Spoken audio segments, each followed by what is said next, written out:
doesn't matter. I don't know. Let's find. I mean, I might break it, but Yeah, well, I might give it no. Oh shit. I really did break it. Oh shit.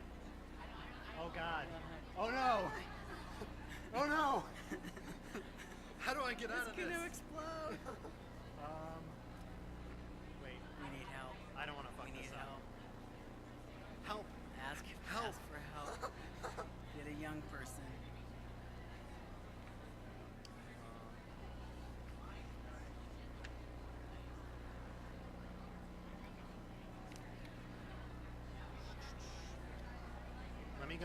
Let me get help because I Get help. fucked it up. What if you do escape? Is there an escape?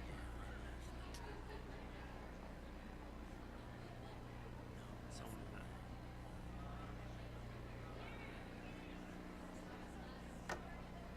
that's why you're. Oh, I was gonna say that's why you're the keynote because you're the genius, but I want to say delete, but I'm nervous that got will it. just take I got it. everything out. I got it.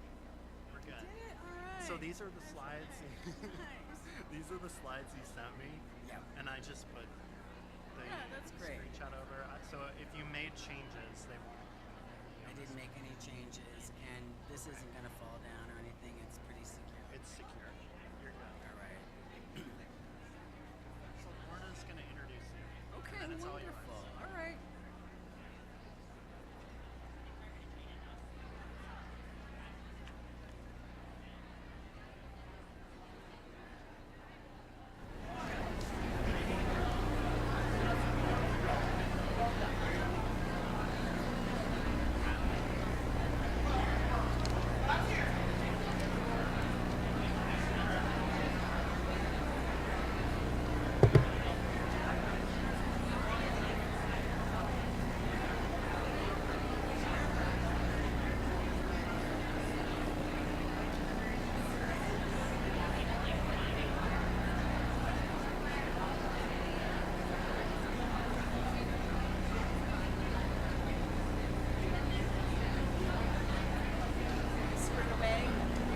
I think so. Of course, I feel nervous that everything is going to collapse.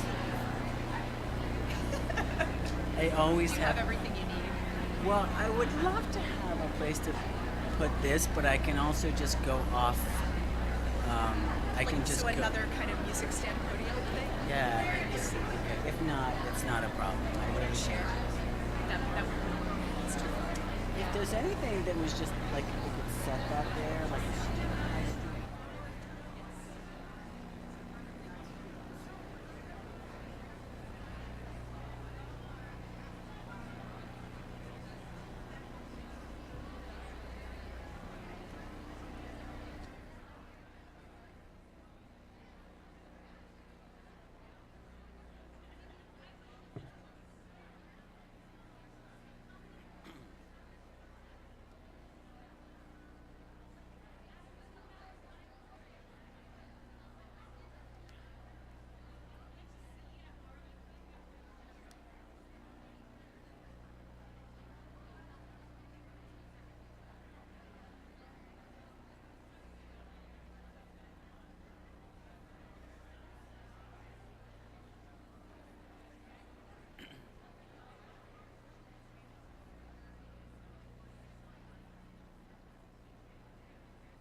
Hello. If I could call everyone to order. Wow. I'm back in Nebraska. I forget how sort of like receptive and responsive and polite everybody is in the Midwest. Hi, my name's Dr. Lorna Bracewell, and I had the privilege for 2.5 years of being a faculty member in the political science department here at UNK. I'm now a member of the political science faculty at Flagler College in St. Augustine, Florida, which is my home, so I'm very happy to be back closer to home. But I also miss my second home here, and it's wonderful to be back. It's my honor and pleasure to introduce our keynote speaker today, Dr. Heath Fogg-Davis. Dr. Heath Fogg-Davis is Associate Professor of Political Science and the Director of the Gender, Sexuality, and Women's Studies program at Temple University. I could dazzle you with a litany of his scholarly accomplishments. His CV is formidable, I assure you. But what is truly impressive about Dr. Fogg-Davis is that he is no mere academician. As I put it in a review I had the privilege of writing of his most recent book, Beyond Trans, Does Gender Matter?, Fogg-Davis brings complex contemporary theories of sex, gender, and race down from their rarefied postmodern heights to offer practical guidance to institutions and organizations on how to alleviate discrimination and bolster equality and inclusivity. In other words, Fogg-Davis is a rare combination of intellectual and activist who can explain Judith Butler's theories of gender performativity to the head of HR at your organization. As Fogg-Davis describes himself, all of my teaching, scholarship, and activism seeks institutional changes that can empower communities, alleviate structural violence, and build a more sustainable and just future. I can't imagine a scholar better suited to serve as the keynote speaker for UNK's first ever LGBTQ Research and Community Symposium. Please join me in welcoming Dr. Heath Fogg-Davis.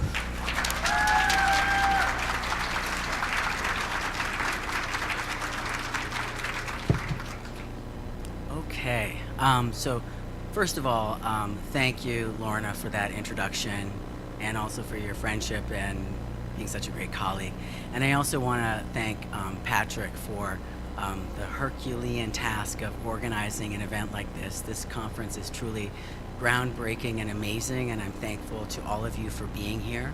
I also want to say I just sat through an amazing student panel prior to this that just about made me cry, but for good reasons, not bad reasons.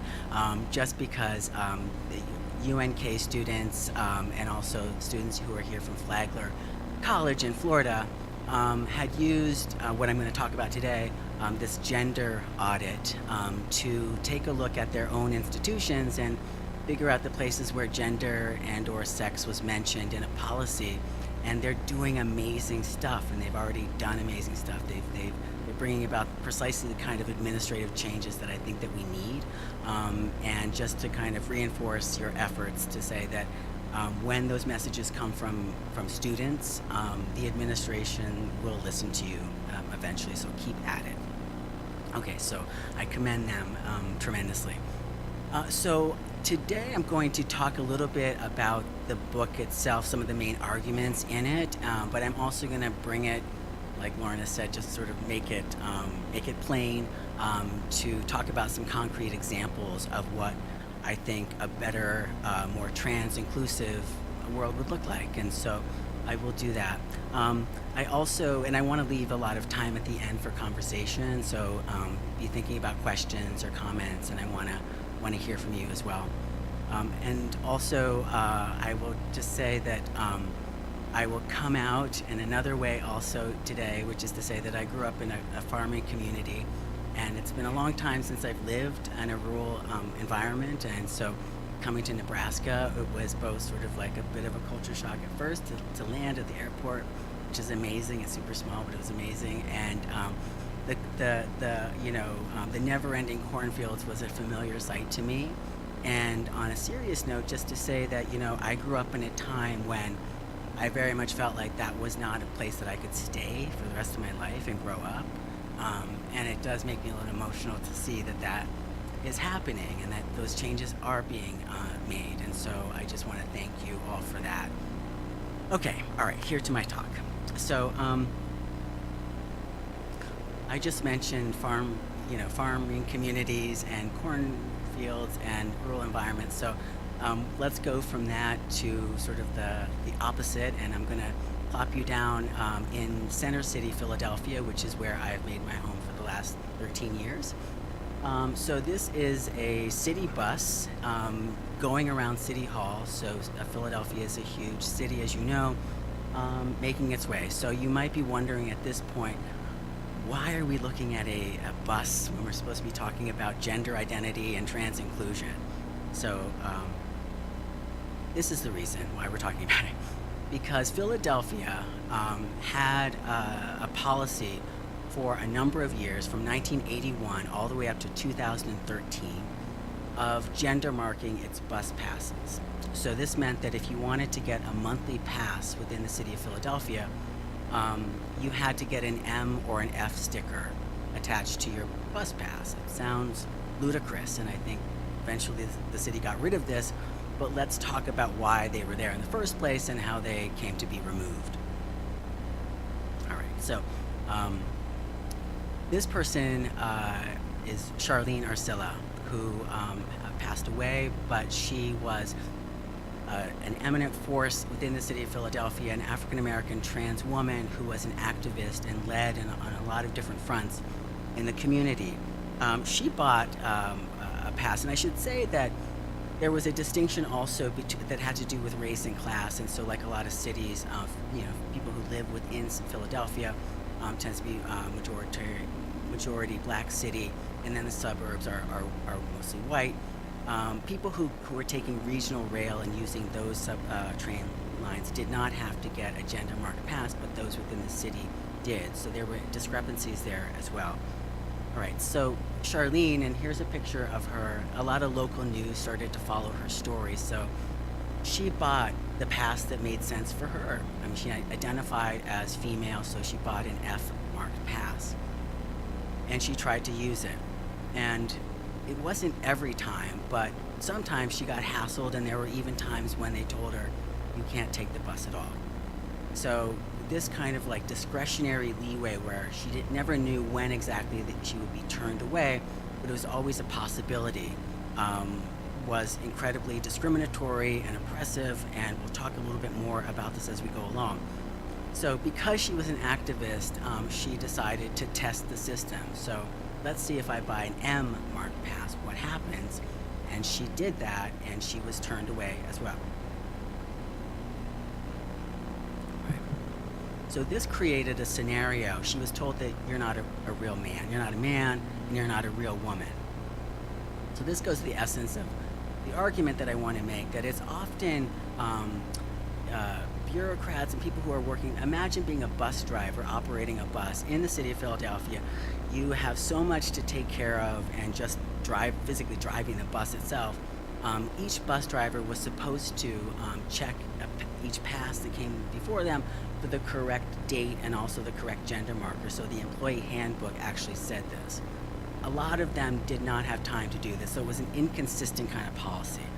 But there were cases where if a bus driver wanted to, they could hassle somebody who was gender nonconforming or appeared to be trans. And I want to emphasize that a lot of these trans discriminatory policies impact people who are visibly trans, or people assume that they're trans, and that's an important kind of distinction, regardless of how the person self-identifies. Okay. So because she couldn't use either pass consistently, she was literally left out in the cold. She could not consistently access the public accommodation that she had paid for. So in Philadelphia, a lot of grassroots activism started to sprout up around this particular case. So what happened was that Charlene, she filed a legal complaint with the City of Philadelphia's Human Relations Committee, and this is the office in the city that is charged with enforcing their anti-discrimination ordinances. So Philadelphia has a lot of protections, including gender identity, gender expression, sexual orientation, marital status, and the list is very lengthy. things are very different once you step outside of Philadelphia into some of the rural parts of Pennsylvania. So we talked about that at the beginning. That's important to note.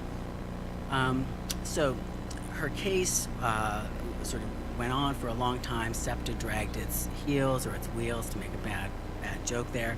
And this group, Philly Rage, which has one of my most favorite acronyms. So RAGE stands for Riders Against Gender Exclusion. And this was an amazing grassroots organization effort that just kept at it, and they did a number of things. They penned a Writers' Bill of Rights, and they went to SEPTA's offices and did sit-ins there, and had all sorts of protests that happened throughout the city. Here's a picture, I'm sorry it's not clear, but here's a picture of one of their protests that happened underneath City Hall. So you saw the bus at the beginning going around City Hall. Here's one of the most, the busiest subway stations in the city, and they did a number of these. And so some of the signs say, instead of a F or an M, how about a P for passenger, and other signs as well. So they persisted in their efforts, and eventually they were successful. So in 2013, SEPTA dropped its gender markers from its passes, so we no longer have that. And I think it's important, like when I did the research on this, I discovered that a lot of American cities had this practice at one point, but Philadelphia was unique in persisting as long as it did. Can anybody think of, every kind of like business policy has to have some kind of like rational relationship to some legitimate business goal. So thinking about SEPTA, which is a partially private and partially public entity, what possibly could be a business justification for having a gender marker on a bus pass? If you had to be SEPTA's lawyer and make the case. Yeah. Right. Keeping riders from sharing passes, or in the business speak of it all, to say fraud prevention. Yeah, and that, I think we can agree, is like a legitimate business goal for most entities. Do you think that this was a good means of preventing fraud? Yeah.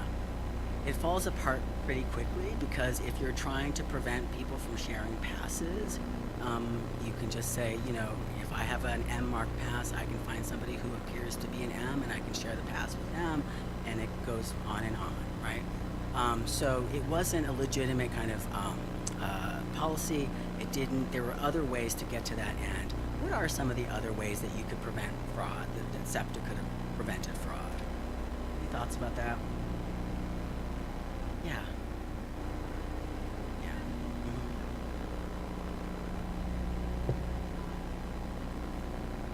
Yeah, absolutely. So a photograph maybe, and then there's always the issue of people do change their hairstyles and hair colors. Like there are mutable characteristics, but you could require people to have an up-to-date photo. So that would be a good way. Any other ideas about how you could do this? Yes. Yeah. And in fact, that's where they moved, and so they were really was antiquated in a lot of ways with their technology, and so moving to that kind of a system as well. Okay. All right. So I'm not going to spend too much time in the kind of like the real sort of like education, this is all about education, but the sort of the didactic part of this here. I think that there's sex discrimination going on here, but it's not the kind of sex discrimination that we're used to thinking about. I think it's a little bit more complicated than that, and so that's what I want to talk to you about. So the traditional way that we think about sex discrimination is sex-based disadvantage, and this is the traditional case of sexism where women as a class or group are treated, are put at a disadvantage in relationship to men as a group or a class. And this has been the traditional format. Courts have used this format. Even liberal feminist judges have ended up upholding a lot of sex segregation and sex policies based on this idea that nobody is harmed. And so in the case of Charlene, somebody was harmed. And so it made me think about this question about, why do we have sex markers on our driver's licenses, on our passports, on our birth certificates? What about sex-segregated bathrooms or sex-segregated sports? The students talked about this earlier today. All sorts of examples. Are they necessary, or are they just forms of tradition that we're holding on to just because? Okay, so Charlene argued that her situation constituted gender identity discrimination, and that is a protected category in Philadelphia. It's not at the federal level, and a lot of states don't have this protection as well. I think a better term for gender identity discrimination is sex identity discrimination. And what I mean by this is the kind of discrimination where somebody corrects you or tells you that you're not right about your self-statement about where you belong in the sex binary.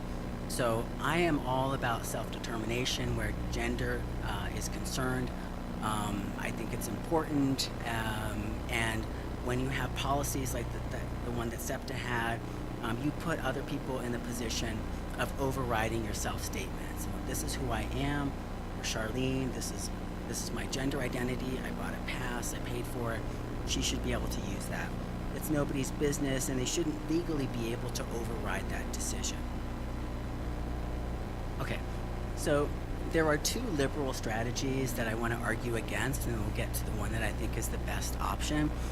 The first one is assimilation. So this is the strategy that allows somebody like myself, who is a pretty binary identified trans man. I don't get hassled in public restrooms when I use a men's. Nobody looks at me. When I was a masculine presenting woman, and I transitioned about, it's 2008, that's going on about 15 years now.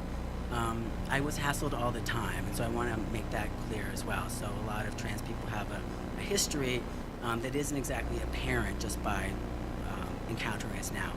So this is the policy that lets you change your sex marker on your driver's license. We can do this in Pennsylvania from M to F or F to M. Right? So that's the assimilate into the existing sex binary.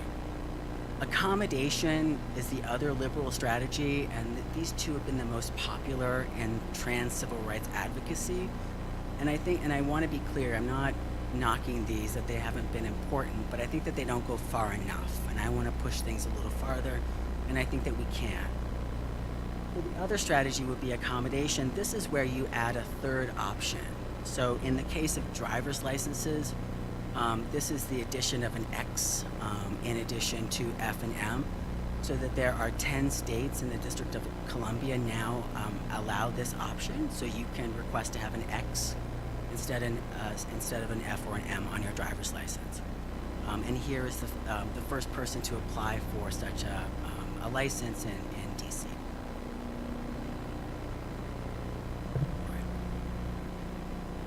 There are also, I mentioned at the beginning that I grew up in a farming community.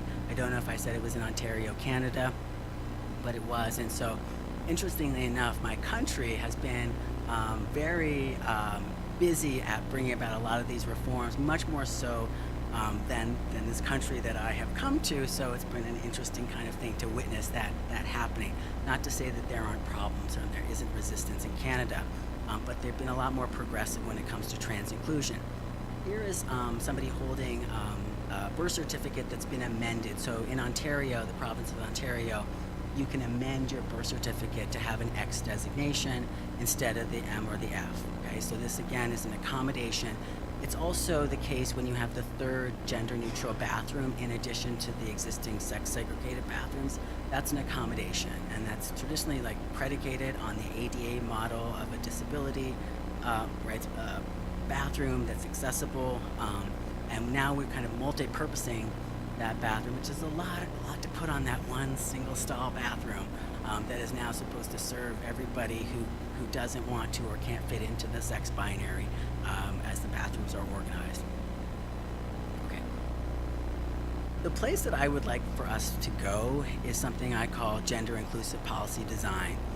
And this really is answering the question, do we need the sex marker in the first place? And I think in a lot of cases we don't.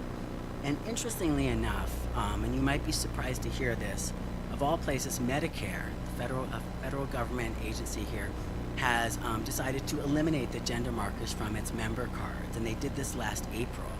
And I want to give a shout out to the National Center for Transgender Equality, which is a DC-based organization, and they were instrumental in bringing about this change. It's huge, and it's really interesting that this happened given the political climate in Washington right now.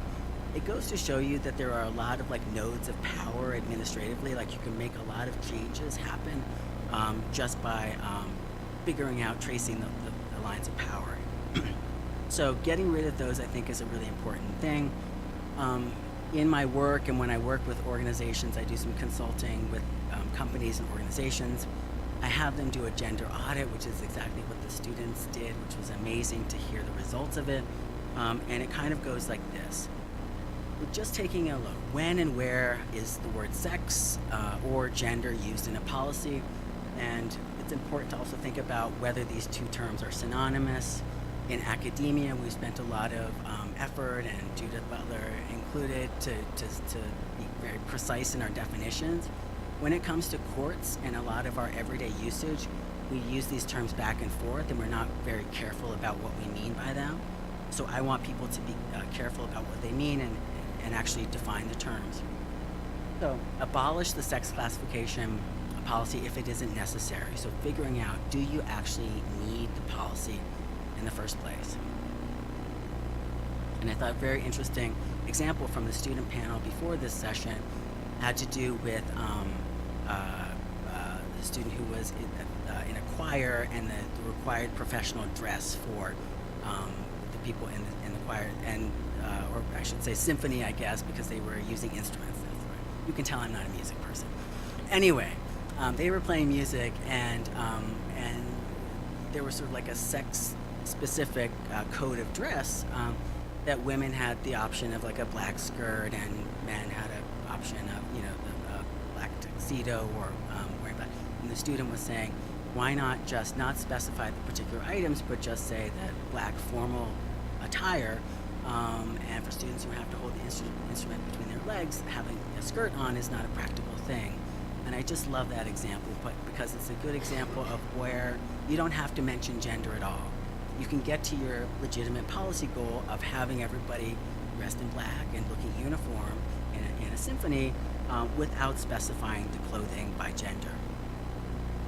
Sometimes it is important or legitimate, I think, to mention gender or sex in a policy. And when we do that, I think we have to be specific about the definition that we're using. I have a couple things in mind where I think that sex actually matters. Can anybody think of an example, where you think that, yeah, we might want to take sex or gender into consideration somehow, like it might be a good reason for having it in a policy? Any thoughts about that? Yes.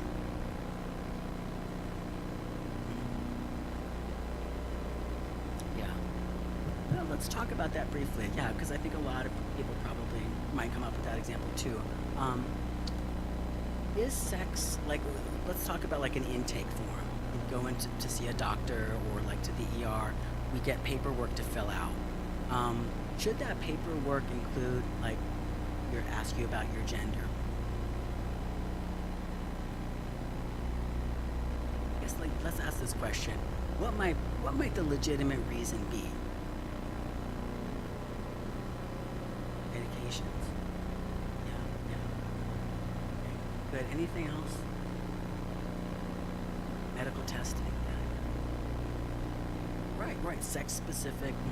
A pap smear, a prostate exam, things like this. Anything else? Yes.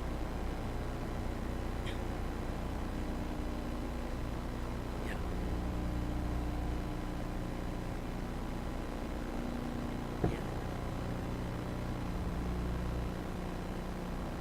Yeah. It does. Yeah. Other thoughts? Yes, please.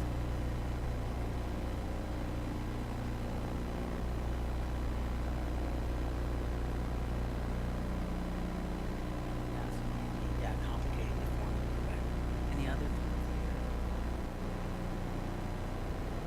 Okay, these are great comments, and they go to the point that I would make, which is, yes, the ultimate legitimate health goal here is for a doctor to provide good individual health, access or treatment to a particular person. That's different from statistical, medical science, which is another thing, and we can talk about that. But when you're talking about like an individual healthcare provider encountering a new patient, it's important. If I'm a doctor, I want to know about specific procedures and tests that have to do with specific body parts. And I think we use sex markers in the medical field as a proxy for what your body looks like. And in a lot of cases, I would argue the majority of cases, you're going to be right, but sometimes you're going to be wrong.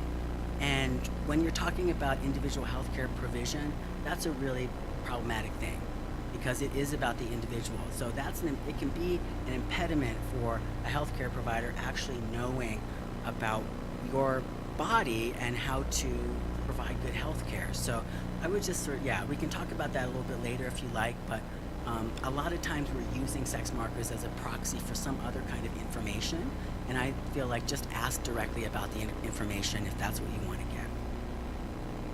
Okay, so let's talk about the educational settings.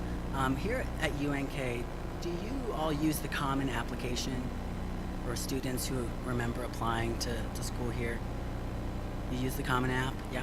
Okay, so you may or may not have realized that the Common Application, that you can't get past this screen without checking a sex box. So here we have an online form that does not allow you to move on to the next one.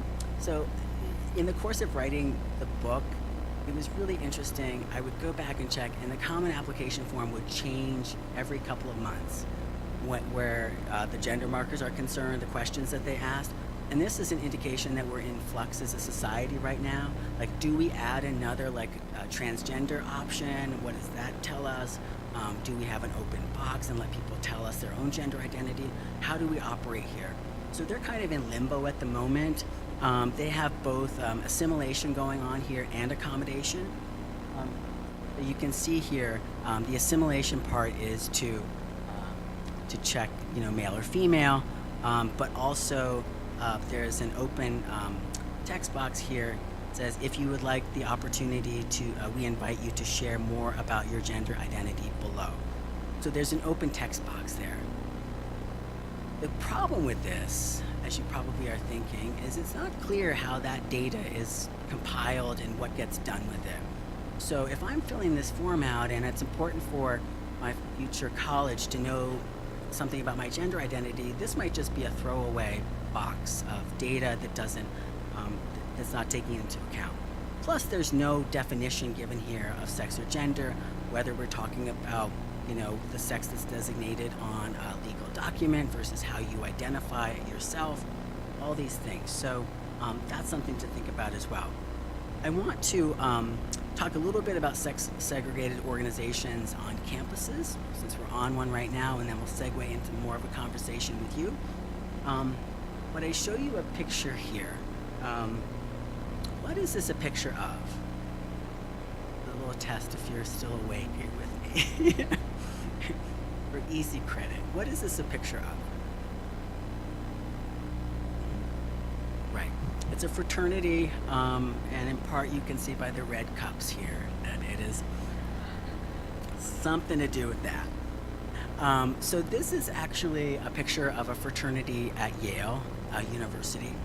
And I work with a student organization there that is called Engender. And one of their main missions was to get the fraternities on campus to open up their rush processes to people of any gender. So tackling this issue of sex segregation in fraternities. Sororities, they weren't exactly sure about, and so we can talk about that. There is an asymmetry, we all know, of power in our society, so what fraternities stand for versus sororities might have different resonance. There are all sorts of reasons why we might want to rethink fraternities. Anybody have ideas? What might be problematic from like a position of like sex equity or some of the issues that we're talking about here, or even the themes of this conference? Anything? No. Everybody's well, with fraternity says they already are. Yeah. So, I mean, basically, we know that there are disparities that have to do with your professional networking. So fraternities also intensify in-group bias and out-group animosity. So stereotypes about women are increased in some of these all-male environments. We also know that sexual assault and sexual harassment are things that are exacerbated often in these environments. So it's not to say that all fraternity members do these things, but the institution itself, I think, should be questioned. Okay, so let's move on. This is my final example. We're also, can anybody identify there is a former president in this picture? It's the first President Bush, right? And Barbara Bush. And here is a picture of a student organization, sex-segregated organization. It's an a cappella group that is has the very precious name of the Whiffenpoofs. Maybe only an Ivy League school could kind of, but has a long tradition of being an all-male a cappella group. And here they have the great privilege of performing for a former president. Here is their counterpart at Yale, which is called the Women Rhythms. And here, this is the all-women's a cappella singing group. It has a tradition also, but not as long of a tradition as the male one, in part because Yale used to be an all-male school, but there are other reasons as well. They have not been invited to perform for former presidents, and there are a lot of other privileges that they don't get to have. The Whiffenpoofs get a year off from their studies, all paid to travel around the world and tour with this because it's, it has this audience that it's built up over time. And several other privileges as well. So there's a disparity here that often exists. Anytime that you have sex-segregated facilities, there's often a disparity between them. They're never exactly equal. Think about the bathroom situation. As I said, I transitioned, like 13 years ago, so I was also, I know about the long lines for women's bathrooms, and that's a disparity. You can sort of, make it, it's trivial, but it's not. Particularly if you're at like a concert or a venue where it's very crowded, there are all sorts of disparities along gender lines. Okay, so here are the Whiffenpoofs again. Anybody know where they are now? they're getting around, they're doing fun stuff, interesting stuff. This might be a little dated reference here, but this is cast of a particular TV show that Glee. Yes. They are on the set of Glee. So they had that honor and that experience. The Women Rhythms did not have this experience. So it just goes again to the point about even when we have sex-segregated facilities or organizations that we think are not harmful along trans inclusionary lines, they're often just replicating traditional forms of sexism as well. So there are a lot of reasons to get rid of a lot of the sex segregation that we have in our society. All right, the takeaway, and then I'll open it up to you and invite your questions and comments. So sex classification policies always trigger sex identity discrimination. The question is, is it sometimes justified? And the one instance I think it's justified would be in sex-based affirmative action, where you're actually trying to pay attention to gender balance in a particular college environment or workplace environment. I think that those, or remedial forms of sex-based affirmative action can make sense. But I think that we should minimize and redesign wherever possible. And also this point that I really want to underscore, which is that gender inclusive policy design helps trans people, but also non-trans people. So there are a lot of universal benefits that come from radically rethinking how we structure our public restrooms, for example, and things like that. So that is what I have to say. I thank you for your attention, and it's a little warm in here, and I invite your questions and comments.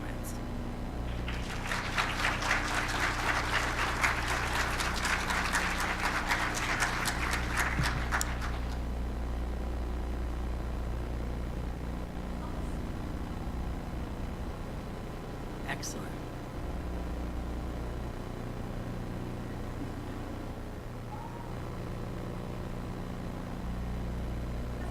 Yes.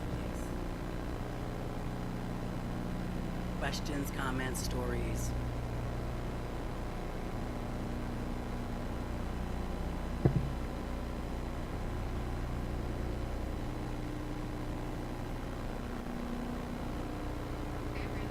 That's all right. Make sure everybody.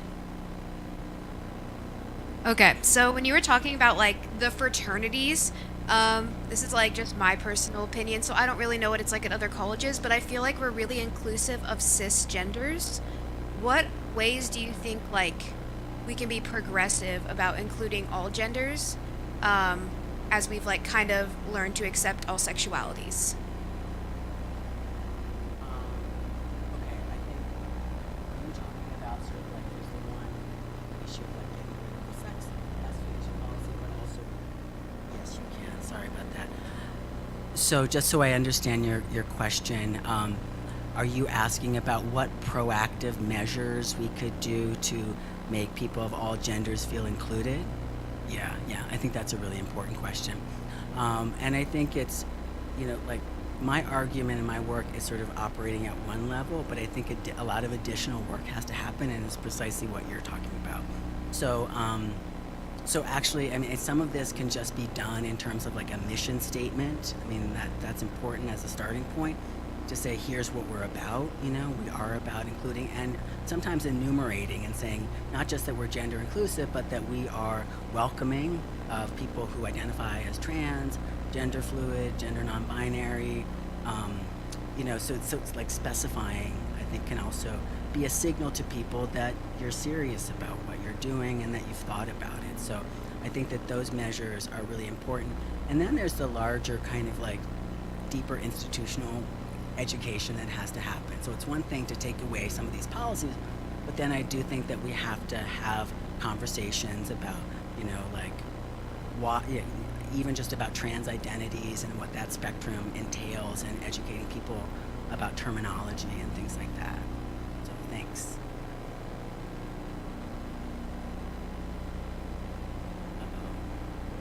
You're making Dr. Bracewell get her exercise by Get my stuff sprinting back and forth. When you're working with corporations, what kind of resistance do you face, and what's the weirdest kind of resistance you faced? Weird resistance. That would be a good title of a book or something. I'd have to give that some thought. Nothing leaps to mind about weird resistance, but I would say in working with I did work with like a Fortune 500 company, and I worked with their employee resource group. So that was an interesting experience. So they brought me in to help them brainstorm about ideas, and then they would do the work of translating that into their own environment. So we put together like a bunch of, we looked at human resources. We did the sorts of things that the students did in their presentations earlier today, which is just do this gender audit where we looked at all the policies that they had in place. So what are your health insurance, dental insurance? They had a gym. What did the locker rooms look like? And I offered them a couple of different options, sort of like the reformist approach versus a more radical approach, and so that's sort of how I work with that company. Yeah, but weird resistance. I don't know. Isn't all resistance weird on some level? Maybe. I don't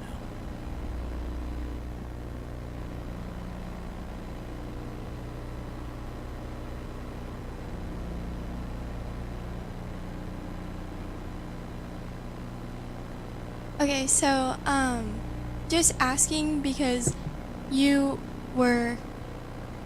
you're a trans, right? Like, correct? Is that correct? Trans, yes. Okay, just making sure.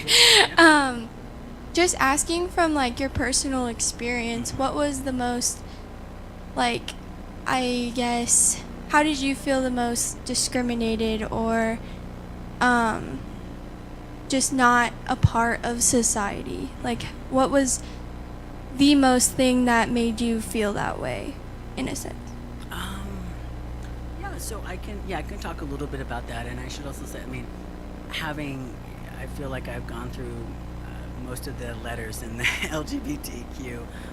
So I've had that experience also of identifying as lesbian and bisexual and queer. But when it comes to being trans, I would say that the most difficult thing was the sort of the administrative process of getting my sex markers changed on driver's license, passport, things like that, social security. So you have no idea about kind of like what this whole the administration of gender looks like until you have to actually go through it. And the thing that's was really problematic and discriminatory and oppressive was that each place had a different set of rules, and so it wasn't consistent across the board.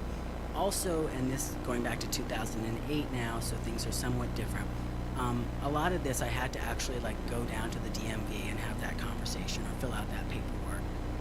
And I was okay. I mean, I did it, but I never want anybody to have to go through that again.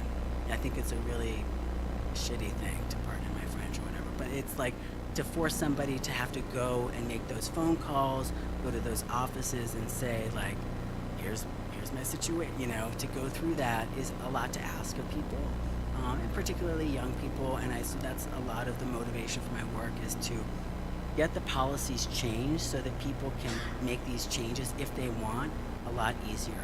You should be able to do a lot of this just sitting in front of your computer or on your phone, and that's what we're trying to do. Like at Temple, we're having some of these conversations about letting students choose their preferred name that they want their professors to use.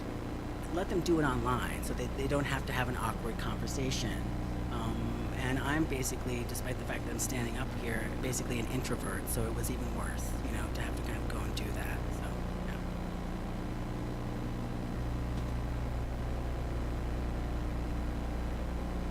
yeah. So I was wondering what you think about, I've heard about arguments about having particularly young people be able to choose their identity, and like this problems that could be. And so I was just kind of wondering what you have to say about that. Yeah, so that's, I think, a big question. I think there's maybe two levels and how I would answer it. One is sort of just like how I feel about it based on the knowledge that I have about it. But also, and somebody made this point to me recently, that where we are with that issue, and this is the issue about, you know, providing hormone blockers to trans youth so that they can delay the onset of changes that happen at puberty. And have people seen the show I Am Jazz? Show of hands of people who've seen it. Yeah. So okay. So you, those of you who've seen the show, know that was, you know, Jazz's experience. So this is the fact that we are focusing now, or I feel like a lot of like conservative arguments hostile to trans civil rights are focusing on this issue, much in the same way that they did about sort of like the gay and lesbian movement and its relationship to children, and this idea that if you had a gay teacher in a school, they were going to turn your kid gay, you know, that they're harming innocent children. And so I think that there's that narrative that we have to be, you know, cognizant about, like how are those critiques being used, you know, and who's saying them to what end. But it is true that we don't at this point know some of like the longer term health consequences for youth. It's also true that we don't know necessarily the long term consequences of hormone replacement therapy that adults choose to undergo. However, I think that for a lot of us, the risks were worth it in a sense to live our authentic lives, and in a lot of cases, and Jazz talks about this, especially for trans youth, that it could be a matter of life and death for them. And so seeing young people really struggle to be recognized, I think, is something that, like, you know, I think we let parents make a whole bunch of other decisions, you know, for their kids. I'm a parent right now too, so I'm experiencing that. And I think that this falls into that category as well. And I don't know of any cases where this was done in sort of like a reckless way. You can't just like walk in and, you know, as a kid and say, I want to be on, you know, hormone suppression. Just like you can't do that as an adult to get hormone replacement therapy. So it's a considered process, and I think a lot of the studies show that from a pretty young age, kids are telling us who they are in terms of their gender, and so I feel like that's, you know, what it that's a good question.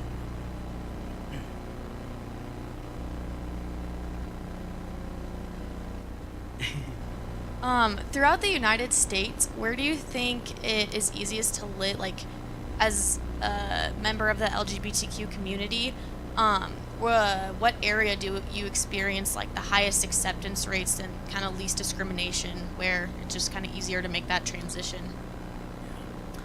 I mean, so different organizations have all sorts of maps about that, you know, and I guess surveys about the best places to live. And I mean, but it's complicated. And I started out by talking about the fact that I appreciate being here in Nebraska, and it's like really, really heartening to see people who've like born here, raised here, staying here, and you know, and talking about sort of what that looks like. So I don't. And the other thing that's complicating too is that, you know, like I also grew up as a biracial, half black, half white kid in a white farming community, so that was an experience. And I think so race is also a factor there. So there can be certain places that are very maybe good places to live as a white gay man, but they might not be the best places for an African American transgender woman or something like that. So I think like just when we talk about the community, I always sort of encourage my students just to be very specific. Like, are you really talking about all of the letters or just some of them? And I feel like we should be specific about that. So it might differ as my answer depending on the letter that you land on. When you were talking about making it easier, not having those awkward conversations about having to do like, say what your preferred name was online, I wanted to share a really great experience that I've had here at UNK with a certain design professor. When you start the class with him, he puts out a getting to know you survey, and he is one of the only professors that I've seen that he asks for your preferred pronouns. And this was before I even got involved in the LGBT community in Kearney. So I would just like to applaud Samuel Rapine in the art department, because if you have him, you'll be fine. Yeah. Thank you for that. And it's also helpful just, I think as instructors, a lot of us are often struggling, like how do we ask students about their pronouns without singling people out, and how do you do that? So that is this an online form? So that's interesting. I like that too, because again, then you can just do it in the privacy of your own. Yeah, that's really good. Glad you had that.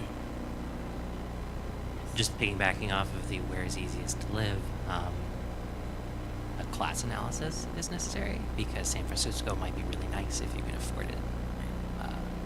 You can't most of the time. Yeah. That's a hugely important point just about class, and it can drop out of our analysis too often. And it's yeah, I'm glad that you brought that up. Yeah, no one can afford to live in San Francisco. No one can park in San Francisco either. This might be a little bit of a personal question, so you don't have to answer if you don't want to. When you were like in the process of coming out, along with like when you were first getting into your studies for what you wanted to do, was there ever a moment where you were like, "Oh God, I'm gonna have to talk about this for the rest of my life. This is me now. This is just what I'm gonna." Yeah. Basically. Well, thank you for that question. It's really thoughtful. I appreciate it. And I said before, I mean, I'm basically like an introvert. A lot of people go into academia because we're like into books and reading, and we're nerds and spend a lot of time alone. And then we're thrust into this environment where like, oh, stand in front of like 200 people and give a lecture.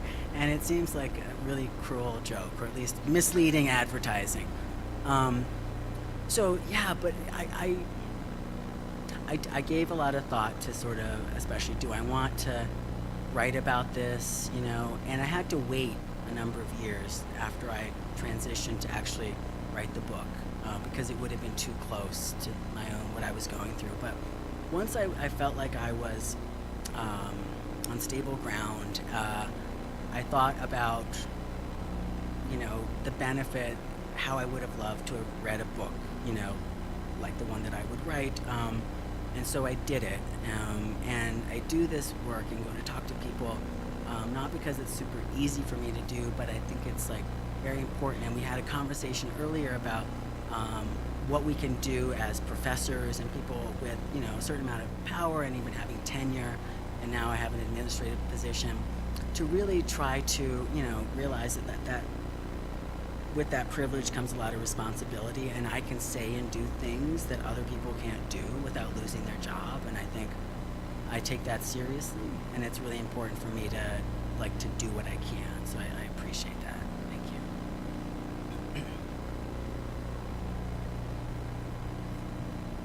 So, looking back, I guess, if there was one thing that you could tell your previous self, I guess, what would it be? Like before really diving into your transition, like what would be one piece of advice that you would give yourself? That's a good question. Does anybody watch RuPaul's Drag Race? Okay, that's my favorite show, where like just entertainment and good vibes in a very troubling political world right now. But that's a question that RuPaul often asks towards the end of the season about like, and it elicits. So it's a great question about like, what could you tell your, you know, as a kid? What would you say? And I think, I mean, a lot of them say that, you know, that hang in there, that things will get better. But I think that's probably what I would say as well. But in addition to that like you'll get to a place where you do have a little bit of power and you can make some changes happen, and that's really important. And I go back to this amazing student panel that previous to this, because I think it's important. All of you are parts of organizations, places where you work, clubs, things that you do for hobbies, and you have a lot of power to be able to go and question, not in a confrontational way. Nobody responds well to being threatened with a lawsuit, so don't start off there. But just to say like, hey, I noticed that we have this policy that mentions gender, whatever, with like a dress code or something. Like, you know, why don't we consider changing that? Or like, could we do that? Like, what's the goal here? Like, to have those conversations. So I think I'm in a position where I can go and talk to a lot of different people and have those conversations, which is something I couldn't foresee when I was little, and it is an empowering thing. So again, for all of you, that's the best thing that you could do as an ally, is to go out and to ask those questions on behalf of people who are trans and gender, non-binary. What are your thoughts on, sorry, Where's the voice I'm loud, coming from? sex classification and organized athletics? And if we were to ungender organized athletics, how would we provide girls and women equal opportunity? Yeah. So that is the last case study in my book, because it's the hardest one that I consider, and hardest to the extent that it raises people's, you know, it's one of the places, also prisons, where people are just like, wait, you know, whoa, slow down, wait a second, we can't do that. In sports, we have to look at what we're using sex segregation as a proxy for. And often it's information about strength and endurance in sports where that matters. In sports where it doesn't matter, you have, like, sex segregation can fall to the wayside. And there's the case of Caster Semenya that people might know of, who's a track star, and has an intersex condition called hyperandrogenism. And we haven't really talked about intersex, and that's an important part of this conversation as well, because there aren't just two biological sexes. There are people, it's a spectrum, and there are a number of different intersex conditions or experiences. So she's on that spectrum. So now the IAAF and the Olympic Committee has moved to functional testosterone as the thing that they want to focus on. So if you are a trans woman and want to compete in female sports at the elite level, you have to have, did I get that right? Trans woman wanting to compete as female, you have to have, your testosterone has to be under a certain level. And they've just sort of reduced that even further. And so testosterone, is sex a good proxy for the amount of testosterone that you have in your system? there's a lot of variance there. Also, I just read on the plane coming out here, Martina Navratilova, which I was a little disappointed that she had written this op-ed where she made this argument that trans women should never ever be allowed to play in competitive female athletics. And she brought up this horrible stereotype that, like, you know, well, what about that guy, that man who's going to just like go and do this so he can get a competitive advantage and like enter women's professional tennis and or whatever and win everything, and like that just doesn't make any sense, like on so many different levels. So that was sort of disappointing to read that, but I think that that's where a lot of people are still with it. That instead of like saying, okay, maybe this is about functional testosterone, if we really want to divide things up in that way, about strength and endurance, not necessarily about like the sex that you were assigned at birth. Yeah. So it's a tough one because it's also not just your strength or endurance or your testosterone level. It has to do with like the opportunities that you had growing up to train and like the what you do to cultivate your gift for a particular sport. I mean, there's so many different variables that go into it. Yeah. Complicated question. Read the book. There's a whole chapter on it.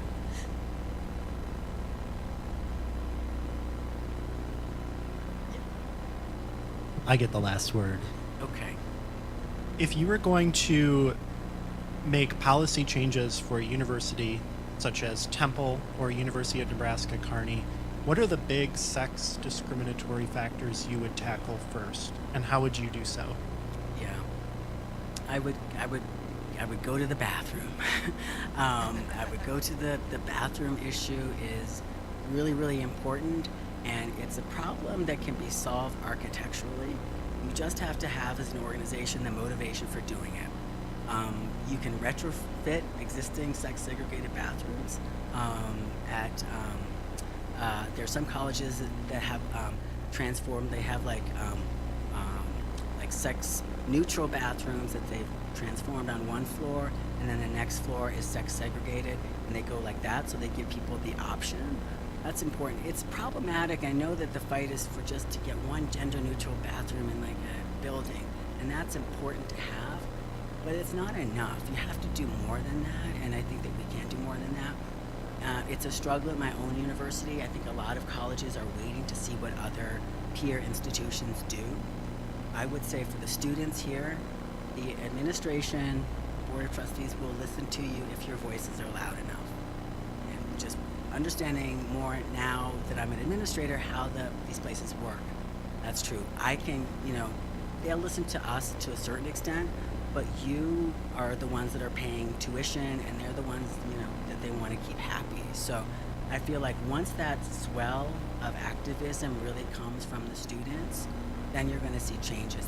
The changes themselves are super simple, very, very simple to do. There's just not the motivation to do it. But if students really get their voices out there collectively, that there will be a response. Well, everyone, please join me in thanking Dr. Heathfog Davis.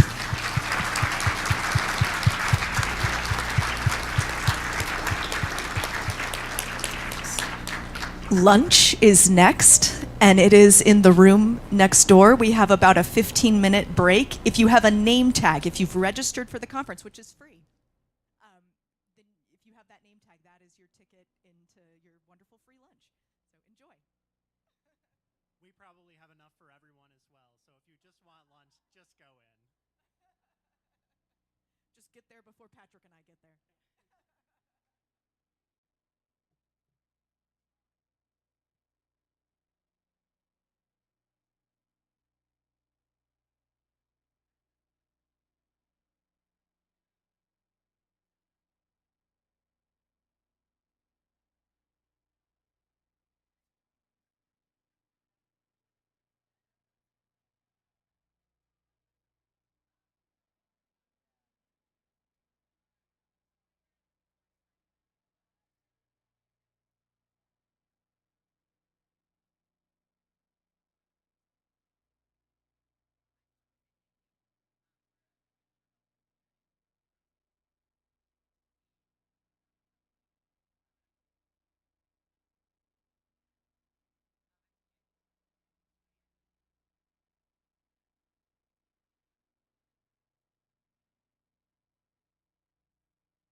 I didn't know I was talking today. I was informed about 3 minutes ago. So, hey, my name's Taylor Fletcher. I'm a trans man from Hastings, Nebraska, and I've known Dawn for, goodness, probably going on 2 or 3 years now. She is the person that signed my letter that started me where I'm at today. And so when we were all asked if there was anyone who wanted to gush about Dawn, and before we introduced her and brought her up here, I volunteered. Dawn has been a integral part of my life and the happiness that I have now, that there really aren't enough words to say thank you or to even explain to you how big of a part she actually played.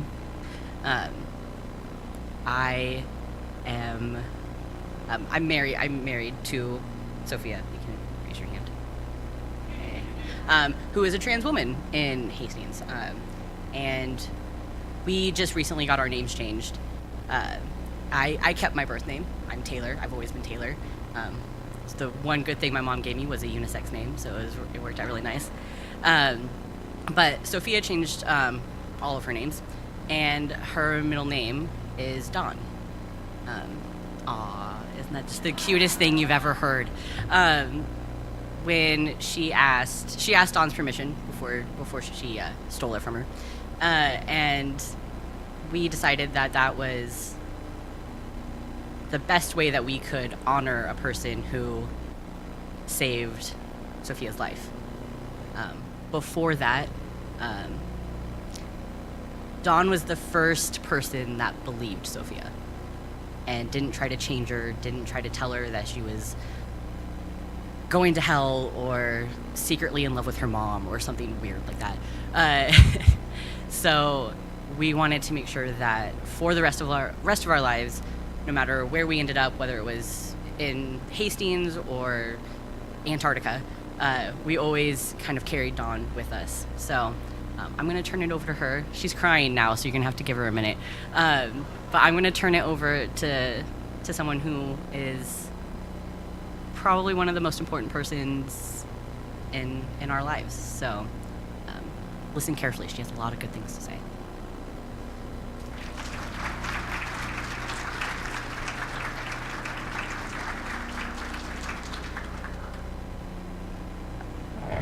Wow.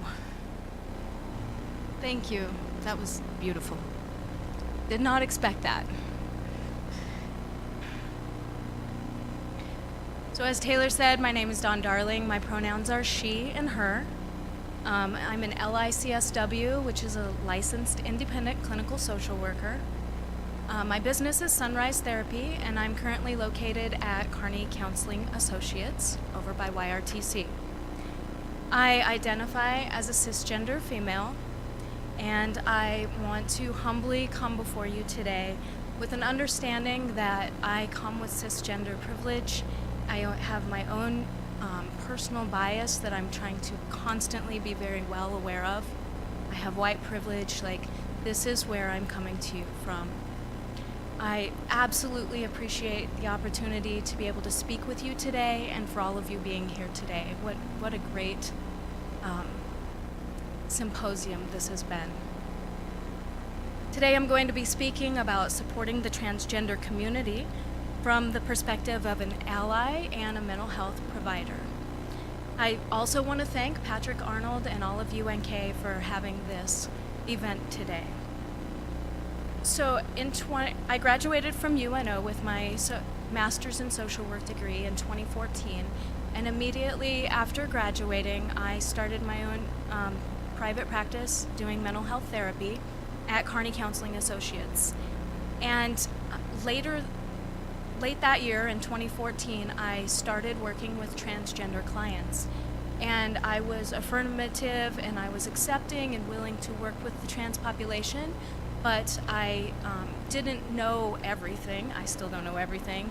But as I started working with them, I realized that there was no mental health or medical health providers in the area that I could find that worked with this population.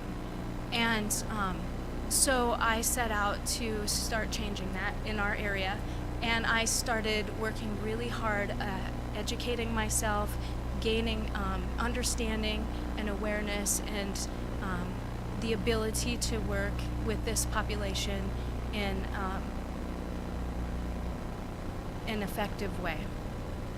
So that's where I come from. I want to point out my slides. My slides are all color-coded and they have a symbol in the background. The colors are the colors of the transgender flag, which are pink, blue, pink, and white. And the symbol in the background is the transgender symbol. We have 3 learning objectives here today. The first one is to gain a clear understanding of the experiences and challenges faced by the transgender people. The next one is to clarify the role of the mental health provider in transgender affirmative care. And third, to increase knowledge of how to be a supportive ally to the transgender community.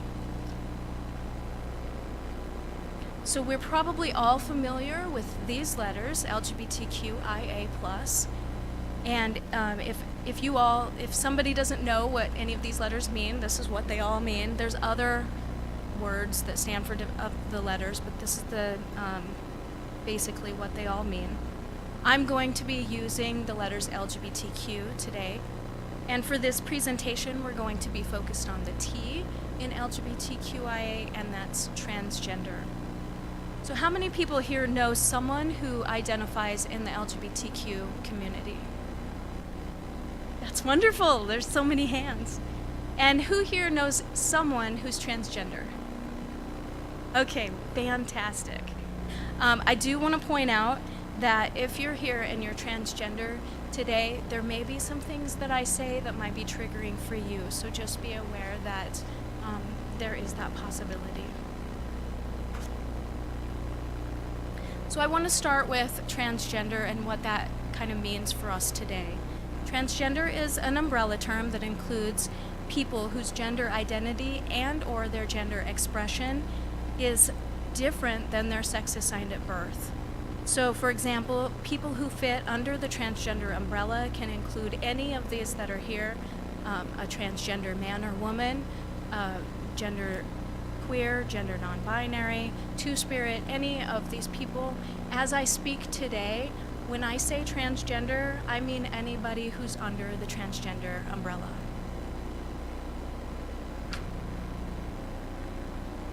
Most of us have been socialized into a society that believes gender is binary, meaning that there's only 2 options, a boy or a girl. This is not accurate. Instead, gender identity exists on a continuum. To help us understand gender identity, we're going to go through this graphic. So we start out with the top of the graphic, which is sex or sex assigned at birth. A person's sex assigned at birth is based on a person's physical genital anatomy when they are born. Babies are generally assigned either male or female. Some people also are identified as intersex. This occurs when their sex is not easily assigned or when they have a mixed reproductive system. And then we move down to gender identity. Gender identity is a person's personal sense of their own gender. So I'll explain a couple of terms that you've heard thrown around here today. The first one is cis, which is CIS. Cis means on the same side of. So a cis person is a person whose sex assigned at birth and gender identity are on the same side, and they're called cisgender. And then we have the term trans, and person whose trans means on the opposite side of. So if their sex assigned at birth and gender identity are on different sides, they're considered transgender. Then we have a person's gender expression. This is how feminine or masculine a person presents. And they can present with their clothing, their hairstyle, the voice, how you walk or talk, the activities you participate in. All of those are our gender expression. And finally, we have sexual orientation. Sexual orientation is who a person is physically and or emotionally attracted to. And this is a unique experience regardless of one's gender identity. So you may have heard the argument that being transgender is a new fad, or that back when I was in school no one was transgender, or this is just part of the liberal agenda. But I want to provide you with some historical context as a reminder that transgender people have been around throughout history. These are only a few examples.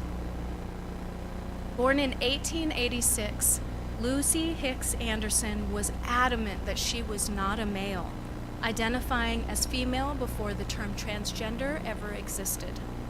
As a young child, Lucy's parents took her to doctors, and the parents were told to just let Lucy live as a young woman. Lucy's parents agreed, and she began wearing dresses to school and being known as Lucy. I really appreciate that doctor and those parents. Wow, weren't they before their time?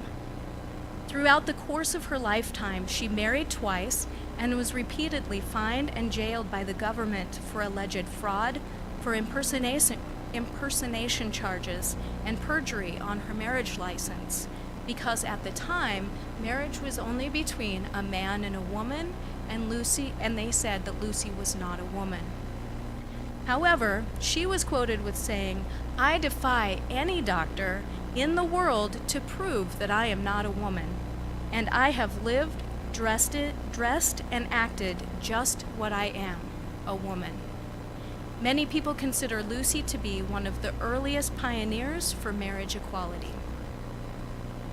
Born in 1915, Lawrence Michael Dillon was the first transgender man ever to undergo a phalloplasty, which means the surgical construction of a penis.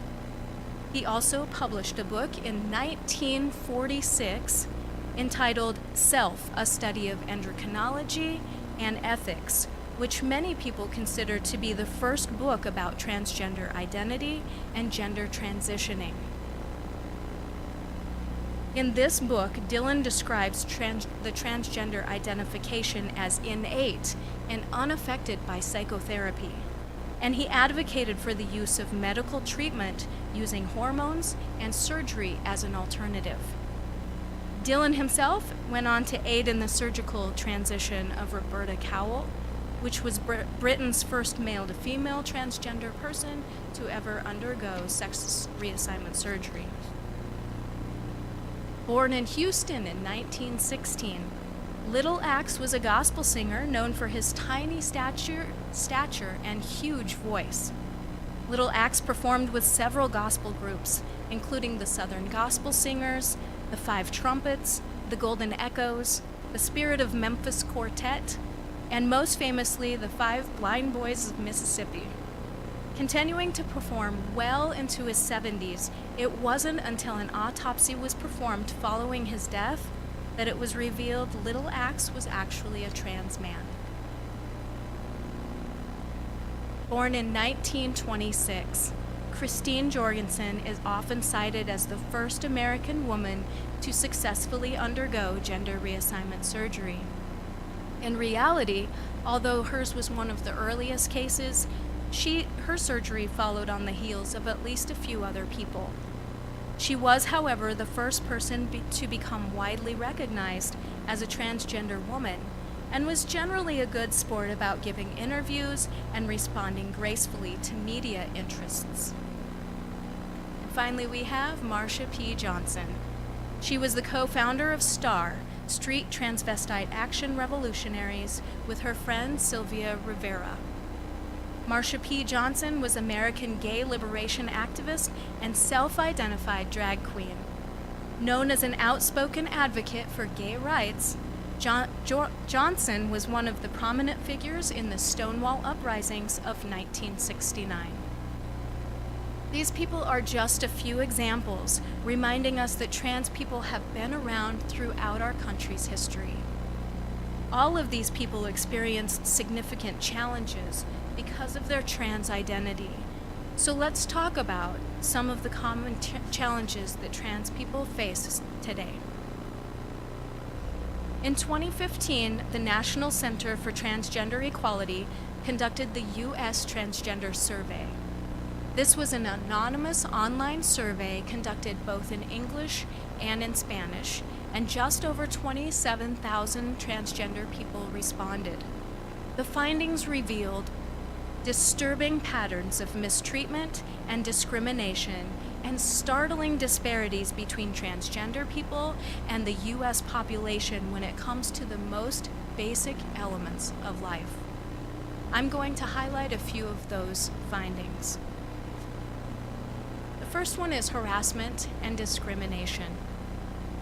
There's a long history of trans folks being characterized as mentally ill, social deviants, or sexual predators. This societal stigma causes many trans people to isolate in their homes out of a real fear of being harassed or discriminated against in public. As a matter of fact, many trans people refuse to use public restrooms due to their fear of being harassed and discriminated against. The next is violence and murder. Since 2015, the number of trans people killed by acquaintances, partners, and strangers has been between 25 and 30 people per year. That is over 2 people per month being killed in the United States every year just for being transgender. Suicide. 41% of transgender people have attempted suicide in their lifetimes. The previously mentioned minority stressors contribute to this elevated prevalence of suicide attempts among transgender people. Over 50% of those who experience harassment or bullying in school have a lifetime suicide attempt. 57% of those who experience family rejection have attempted suicide. 69% of those who've ever experienced homelessness have a suicide attempt, and 60% of those who report a doctor or a healthcare worker refusing to provide treatment to them have attempted suicide. This makes it blatantly clear that suicide attempts are generally not due to simply being transgender. Instead, they are due to society's rejection and discrimination of the transgender person. Next, we have poverty. At least 15% of trans people live in poverty, which means they make less than $10,000 per year. For transgender people of color, the rates are even higher, with 34% of blacks and 28% of Latinos living in extreme poverty. This causes 1 in 5 trans folks to resort to selling drugs or engaging in sex work for income. The next is inaccurate identity documents. 33% of people who have transitioned have not been able to update their identity documents to match their affirmed gender. So this includes their driver's license, social security card, passport, any of those kinds of documents. This can have an impact on every area of their lives, including accessing emergency housing or other public services, traveling, registering for school, and accessing many essential services in the community. Barriers to health care. Transgender people need access to trans-sensitive health care. Trans people often avoid going to the doctor due to fear of discrimination by their doctor or the doctor lacking knowledge about their health care needs. And finally, a lack of legal protection. About half of transgender people are uncomfortable turning to the police for help due to a fear of discrimination. Trans people are not legally protected by law in every state. Only 22 states have anti-discrimination policies that include sexual orientation and gender identity. Nebraska is not one of them. As a matter of fact, the only city in Nebraska that has any type of non-discrimination policy for sexual orientation and gender identity is the city of Omaha. These are all what we would call macroaggressions or societal aggressions towards the trans population. But trans people also often experience microaggressions on a daily basis. Can anyone tell us what a microaggression is? Super brave people. Microaggressions are defined. Okay. Microaggressions are defined as brief and commonplace verbal, behavioral, or environmental indignities, whether intentional or unintentional, that communicate hostile, derogatory, or negative prejudicial slights and insults towards a marginalized group. So there are those little subtleties, and sometimes not so subtleties. Yeah. The first one is dead naming and misgendering. The name given to a person at birth is called their dead name after they've changed their name socially, whether or not they've changed it legally. Once a person has informed us of the name they're using, we just need to use it for them.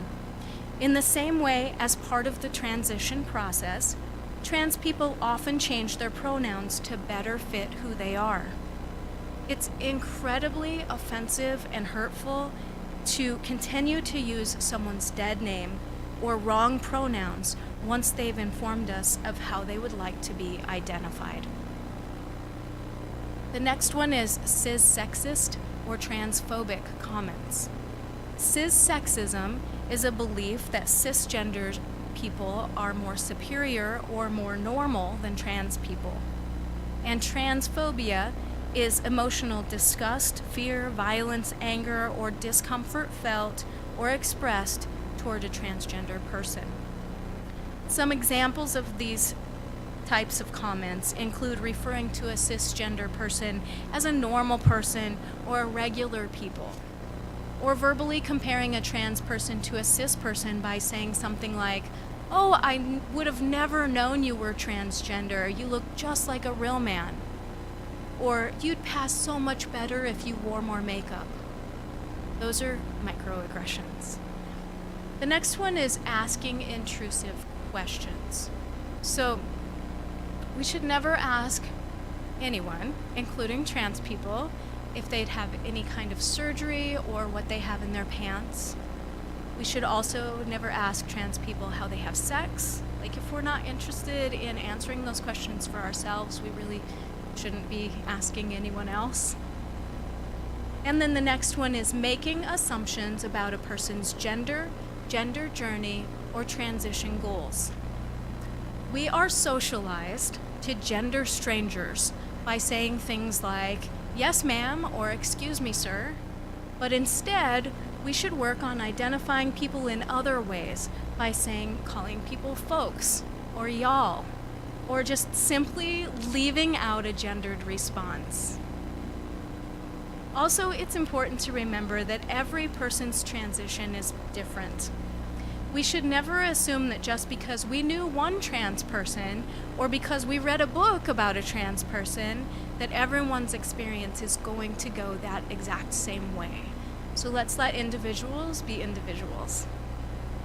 And then some of the biggest microaggressions include judgmental looks, whispers, and giggles in person. And then good old social media. Social media posts, memes, and comments.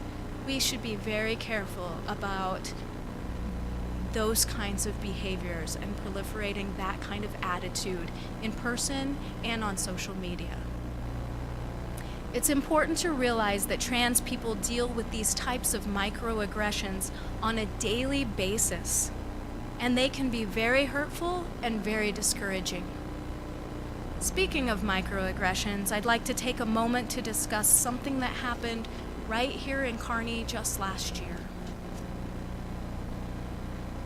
Riley and Keisha Wright were a happily married couple who were very active and loved in the LGBTQ community. Riley was an out trans man. They were married in 2015 and they were inseparable. Everybody knew them in the community and everybody loved this couple.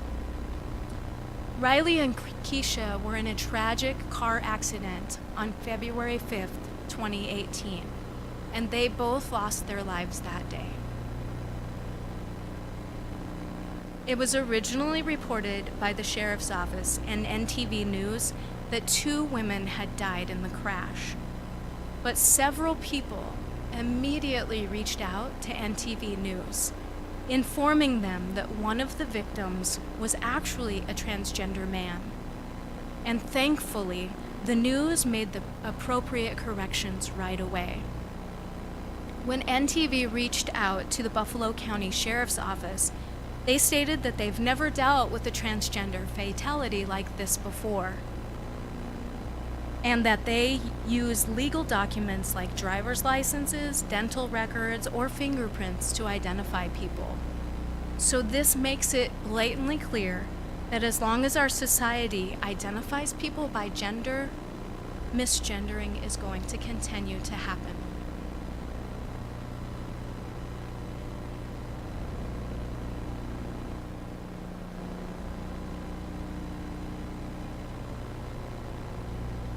So this comic just is a good reminder that the transitioning process is as unique and individualized as each person, and it definitely takes a lot of time, energy, and determination. It's important to understand that every transgender person's transition is different, but these are some of the main areas that people must consider as they go through their transition process. This is not like a linear list or anything, it's just these are all things that people deal with. The first one is an internal acceptance. So one of the first things that happens with a person is they kind of start having this sense that how they view themselves on the inside isn't the same as how society is identifying them on the outside, and so they start beginning to have this internal conflict, and a lot of people will either start reaching out to friends or they'll do some Google searching and they'll come across this term of transgender, and they'll look at the term and it will really resonate with them, and they'll start identifying as transgender. And this might bring them a great deal of relief, but it might also come with some grief, because there's a heaviness that comes with the fact, with this realization that you're trans and what that's going to mean for the rest of your life. So they're dealing with those kinds of things. They also have to deal with internalized transphobia and cissexism, as we all do. We are raised in a society that teaches us that certain beliefs, and so they all have to deal with that also. And then as they're going through this process, they begin potentially coming up with a new name for themselves and different pronouns. So they're beginning to kind of identify in a different way. That leads them into generally a social transition. So the social transition is a coming out process, and it's a process to come out to family, to friends, to co-workers, to people at school or other community groups. And it happens at different times with different people. I must point out that according to research conducted by Transactive, family acceptance predicts greater self-esteem, social support, and general health status. It also protects people against depression, substance abuse, and suicidal ideation and behaviors.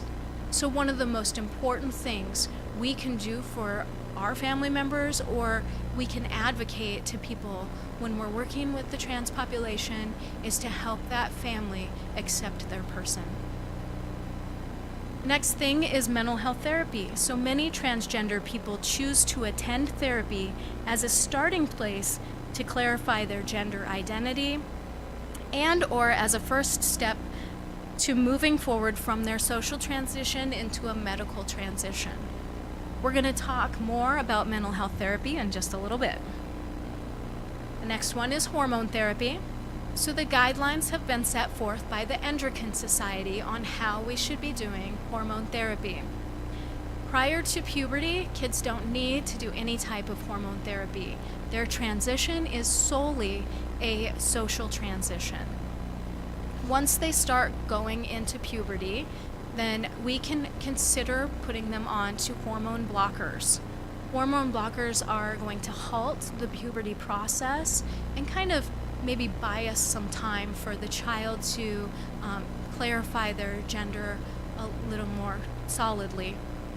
During all of this time, we're looking for our kids to be consistent, and persistent in their gender identity. And then, as they get into their later adolescence, maybe around 16-ish, depends on the doctor, and on into adulthood, they can begin hormone therapy.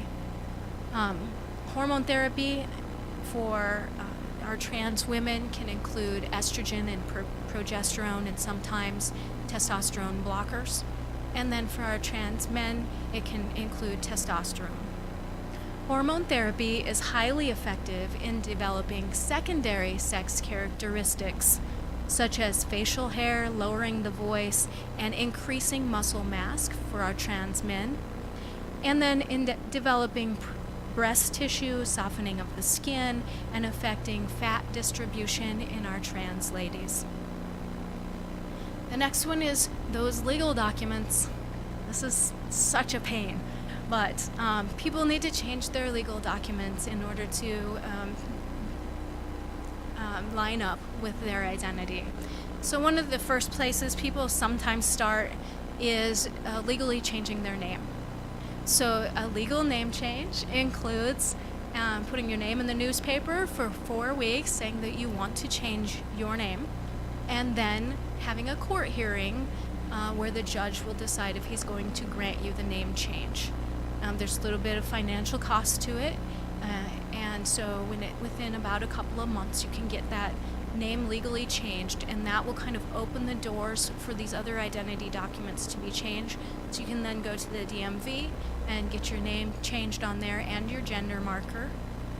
You can go to Social Security Administration and change your Social Security card. You can go to your bank and change your bank accounts. You can go to your credit cards. You can go to your medical insurance. The list goes on and on. Wherever your legal name is, that's a process in itself to get that all changed. And then finally, we have gender confirmation surgery. So guidelines have been established by the World Professional Association of Transgender Health, or WPATH. There's lots of surgery options. There's not just one surgery. So there's lots of things to consider, and every individual must consider what surgeries they definitely want, what surgeries they definitely don't want, what surgeries they can afford, what surgeries their insurance is going to cover, and so this is kind of all a process in itself also. Hopefully this information has helped you all gain a clearer understanding of the experiences and challenges faced by transgender people. Now we're going to move on to the second learning objective, which is to clarify the role of the mental health provider in transgender affirmative care.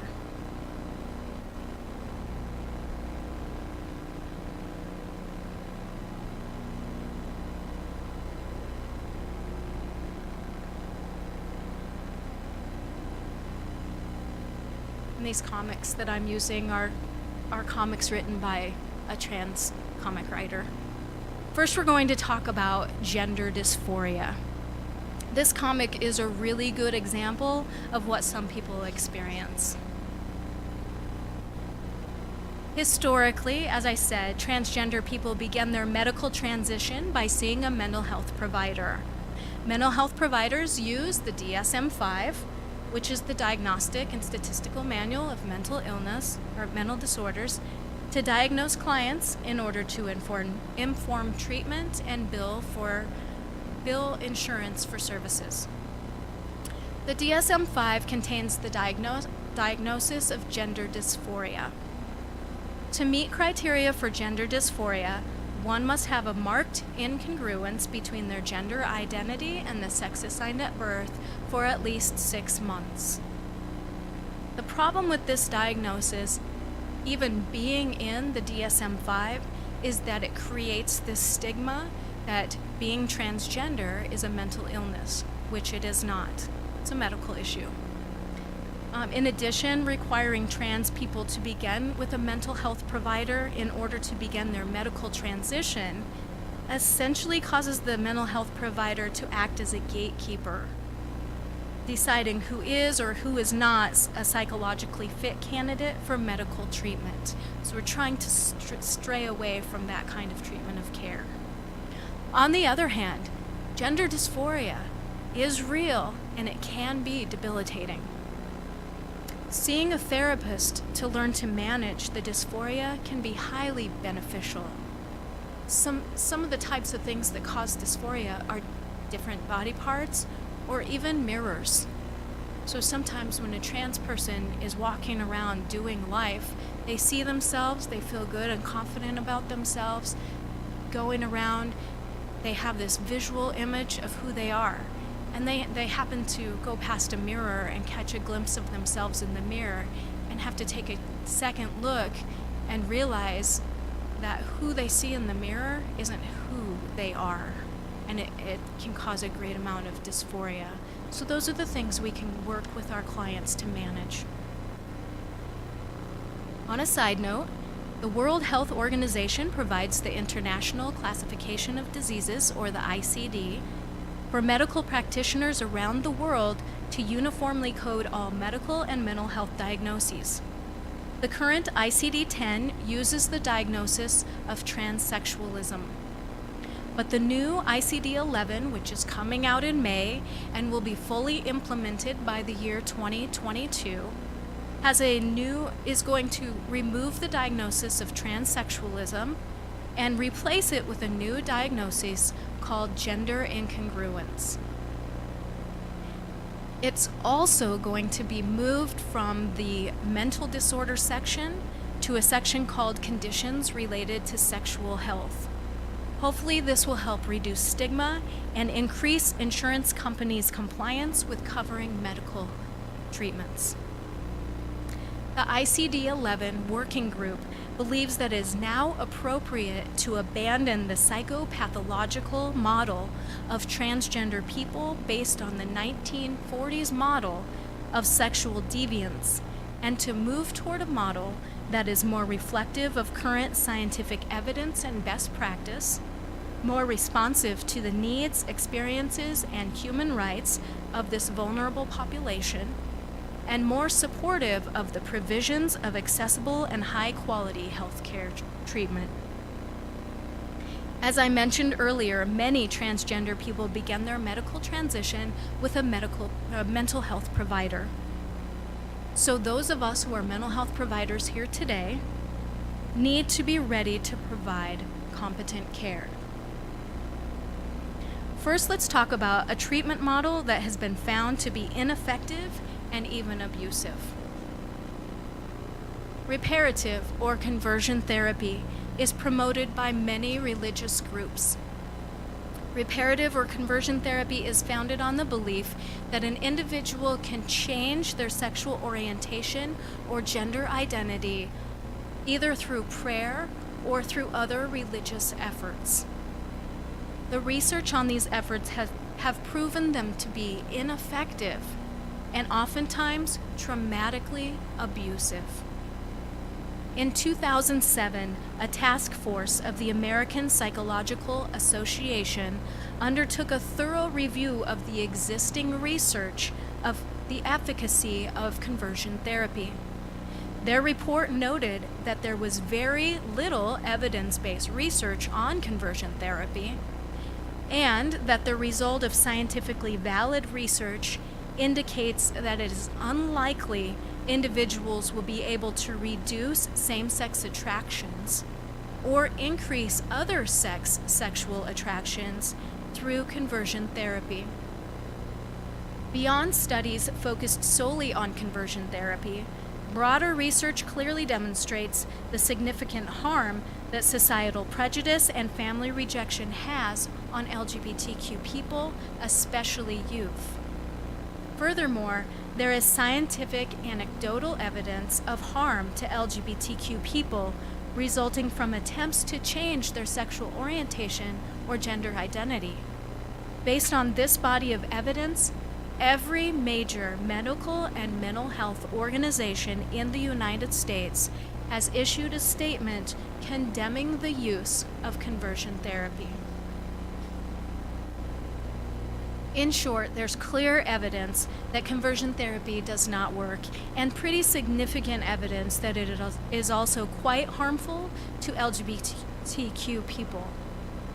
Nebraska's current status on conversion therapy is that it is legal to provide conversion therapy in our state. Has anyone heard of LB 167? Somebody want to tell us what it is? It says, I know. Yes!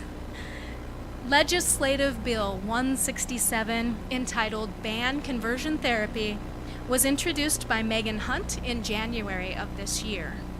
This bill would make the use of conversion therapy as a counseling option in Nebraska illegal. A hearing was held on LB 167 in February, and it was a very controversial debate. No decision has yet been made on the bill. It hasn't made it out of committee yet. I would highly recommend that you reach out to the Judicial Committee of our state, send them letters, make phone calls, and let them know that you want this bill to move forward to the legislative floor.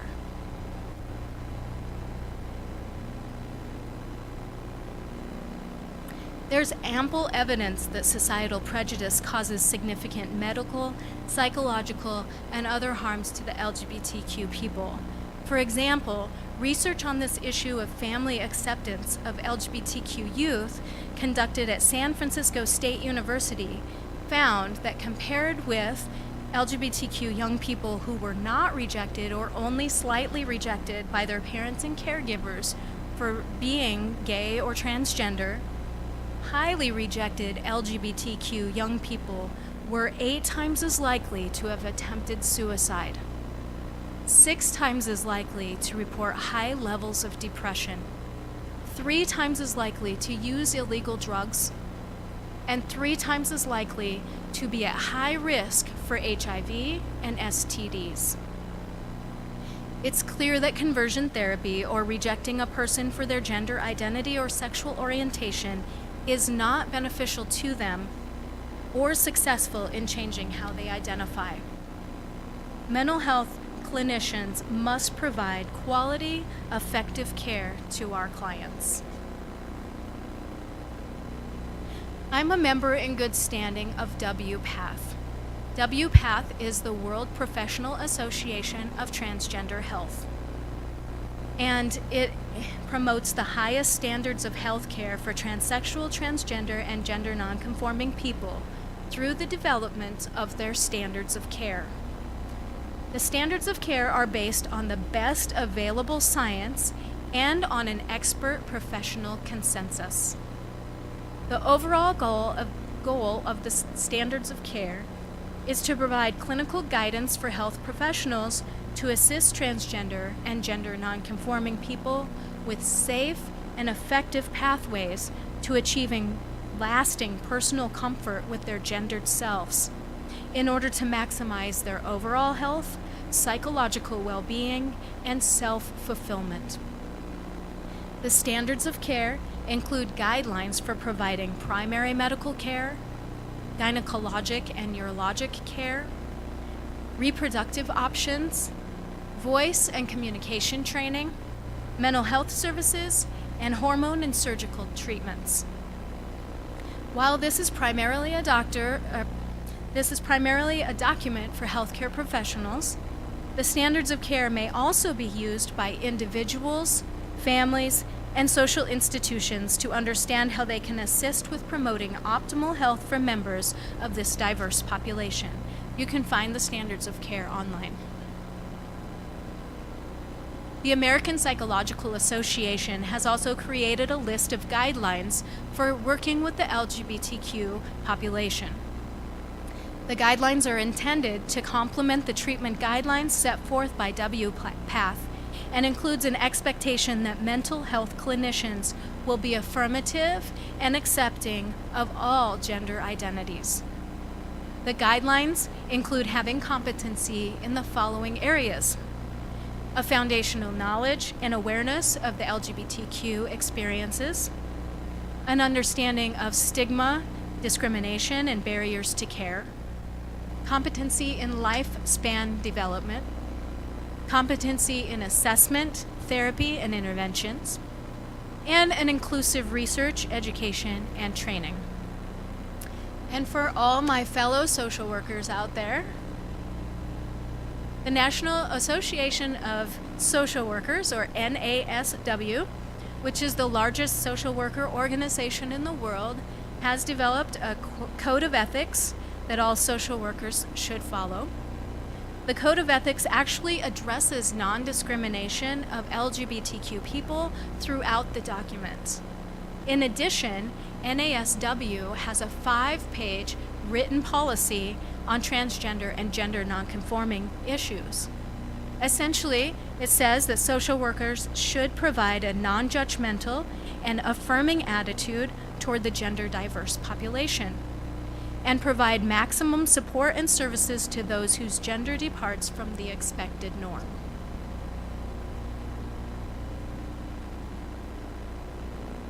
WPATH lists recommended minimum competencies for mental health professionals who work with transgender people.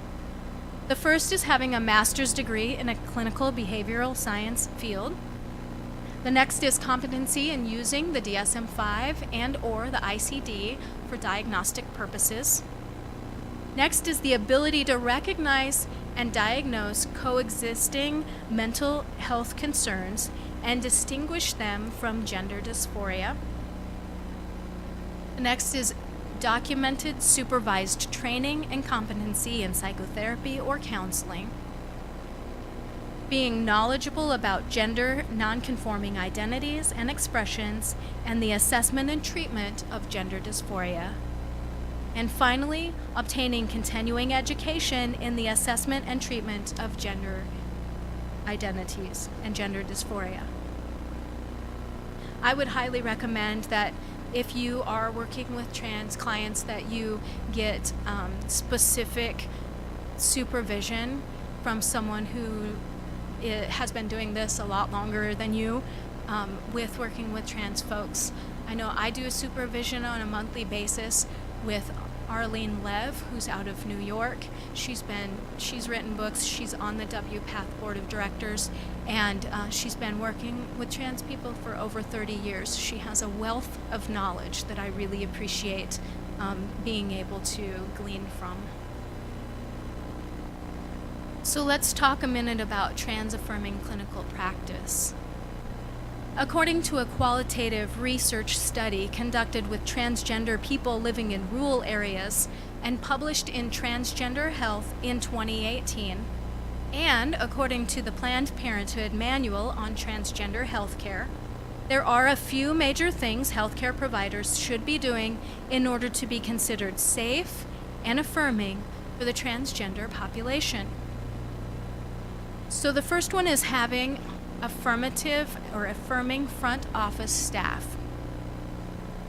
Research shows that the attitudes and reactions of our front office staff as the first point of contact with a provider's office can make or break your reputation as a safe place for trans patients or clients to go for care. It's vitally important that you work with your front office staff to be affirmative to every client that calls on the phone or walks through the door. The second point of contact is our intake paperwork. We've been mentioning that a little bit throughout the day. We need to have inclusive intake paperwork. Our paperwork should include boxes for the client's legal name and their preferred name. We should have a box for their sex assigned at birth and their gender identity. And I also like to have a box for pronouns so that when our client fills out their paperwork and turns it into the front office staff, that front office staff knows exactly how to identify the person, and we'll have that information also. Of course, it's going to be an ongoing conversation in the therapy office, but this is a really good starting point to know how to identify our person correctly. The next point of contact is potentially the bathroom. So the bathroom issue is really important. it's a little disheartening for our clients to come and have a really great experience with our front office staff and be like, wow, this paperwork is really affirming to me, and then have to choose, am I going to go in the women's or the men's? So if there's any possible way that we can make a bathroom gender neutral, then we need to make that change. And then when we go into our therapy office, we need to take a non-pathologizing approach. We must reject the gender binary and instead validate our client's gender identity and create an open atmosphere for the client to explore and clarify their gender identity. Sometimes when they come to us, they're not sure how they want to identify. They need to be able to talk to a safe person to figure this stuff out. That's us. That's our job. Always, when our client has given us their name and pronouns, let's just always use it, even when they're not around. The next one is to increase our self-awareness of internal bias and then commit to developing our skills. For example, I have this really bad habit of saying you guys for everyone. And it's kind of a Midwestern thing, maybe. I don't know. Maybe everybody says it everywhere. But I promise you, calling our trans women you guys can be really hurtful and really discriminatory. So I'm working on breaking that habit and being much more self-aware about how I'm identifying people. And so we just need to constantly be working on what am I portraying to the world? And how can I be more inclusive? And then the last one is to advocate for trans equality. I really appreciated this morning when they said that we can't just sit in our offices and hope people come to us. But we need to be in the community, part of the community, advocating for this community. We need to advocate for equality for transgender people with other professionals and in our society. So we should be educating our colleagues, all of our colleagues that aren't here today. Every chance we get, we should help educate them. We should be attending marches when we can, or being part of the groups in the community. We should be writing letters or making phone calls to politicians to affect change in Nebraska.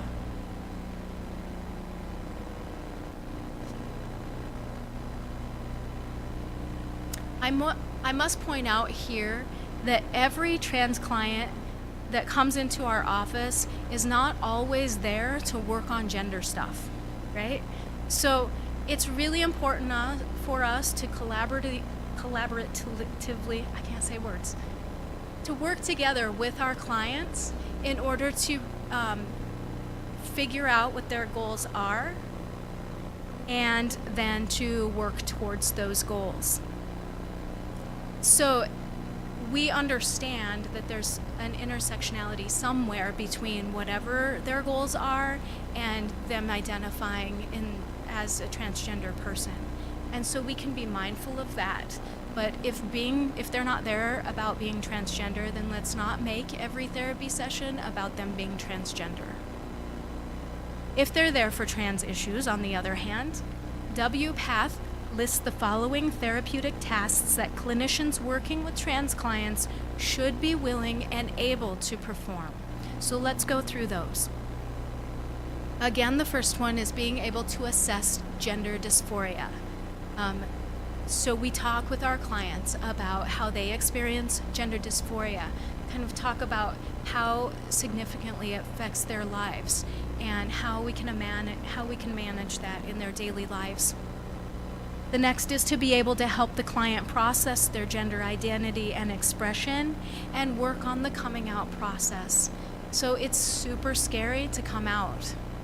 And so it's important for us to be able to be there with them and alongside of them, not pulling them along saying, you have to do this now, and not saying, well, don't ever do it, but just kind of work together with them to get them through that process. And then the next one is being knowledgeable of and helping the client process their medical treatment options. We mentioned those transitioning options before. Let's talk together about that in the therapy office and figure out what's going to work for you and what the timing looks like for you. The next one is being able to provide referral letters. So WPATH has a really nice, beautiful list of how to provide their referral letters. The medical providers that I work with in the area generally still appreciate getting a referral letter.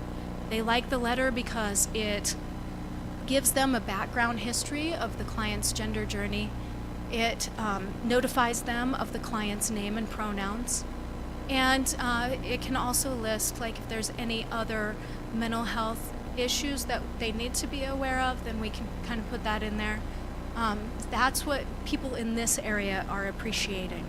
Now, generally, we're moving away from having to provide therapy letters for hormone therapy, and we're going towards a model of informed consent. But not all the practitioners are quite there yet in this area, and so we work with that. We still have to provide referral letters for surgery. And then the last one is work with family members as needed. So I think about this one a lot. I work a lot with families when it comes to our adolescents. So obviously, kids and teenagers have parents who are in charge of them. And a lot of times, those kids or teenagers will come in my office and I'll be the first person that they come out to because they know that I'm a safe person to talk to about it. And then so we work together on how we're going to tell the parents. And then once the parents are informed, I really appreciate being able to work with the parents to process their own maybe grief or anger or whatever feelings they're having about the situation. Maybe they didn't see this coming, and so they maybe have doubt and fear. So I can work together with them on that instead of the kid getting the brunt of all of that. And then I can help lead them into a process of being super supportive of their child. We also work with family members, maybe spouses or significant others, or other people in relationships that need a little extra help in being able to process through what their person's identity is.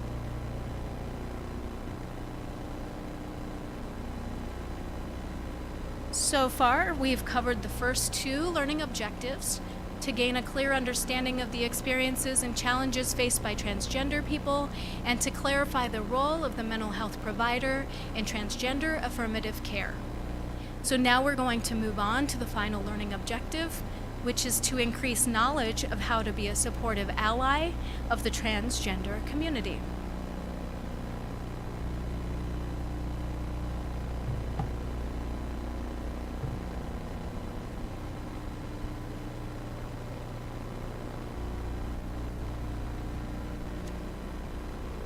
This is what good allies do for our trans friends.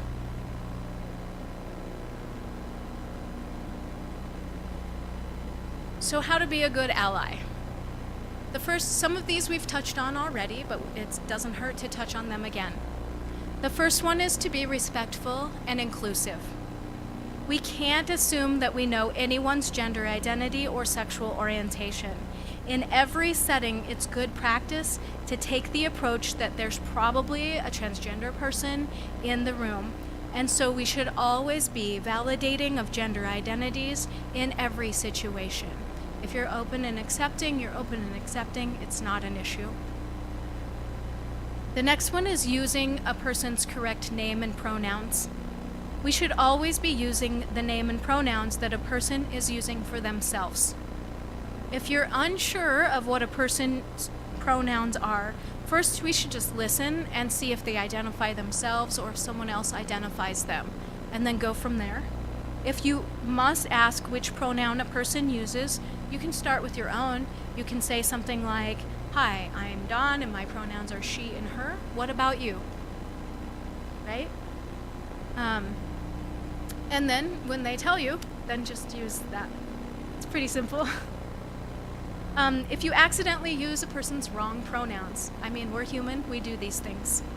Apologize quickly and sincerely, and then move on. The bigger a deal that we make about it, the more uncomfortable it becomes for everyone. So just simple and easy and keep going. And then we should never ask what a person's real name is.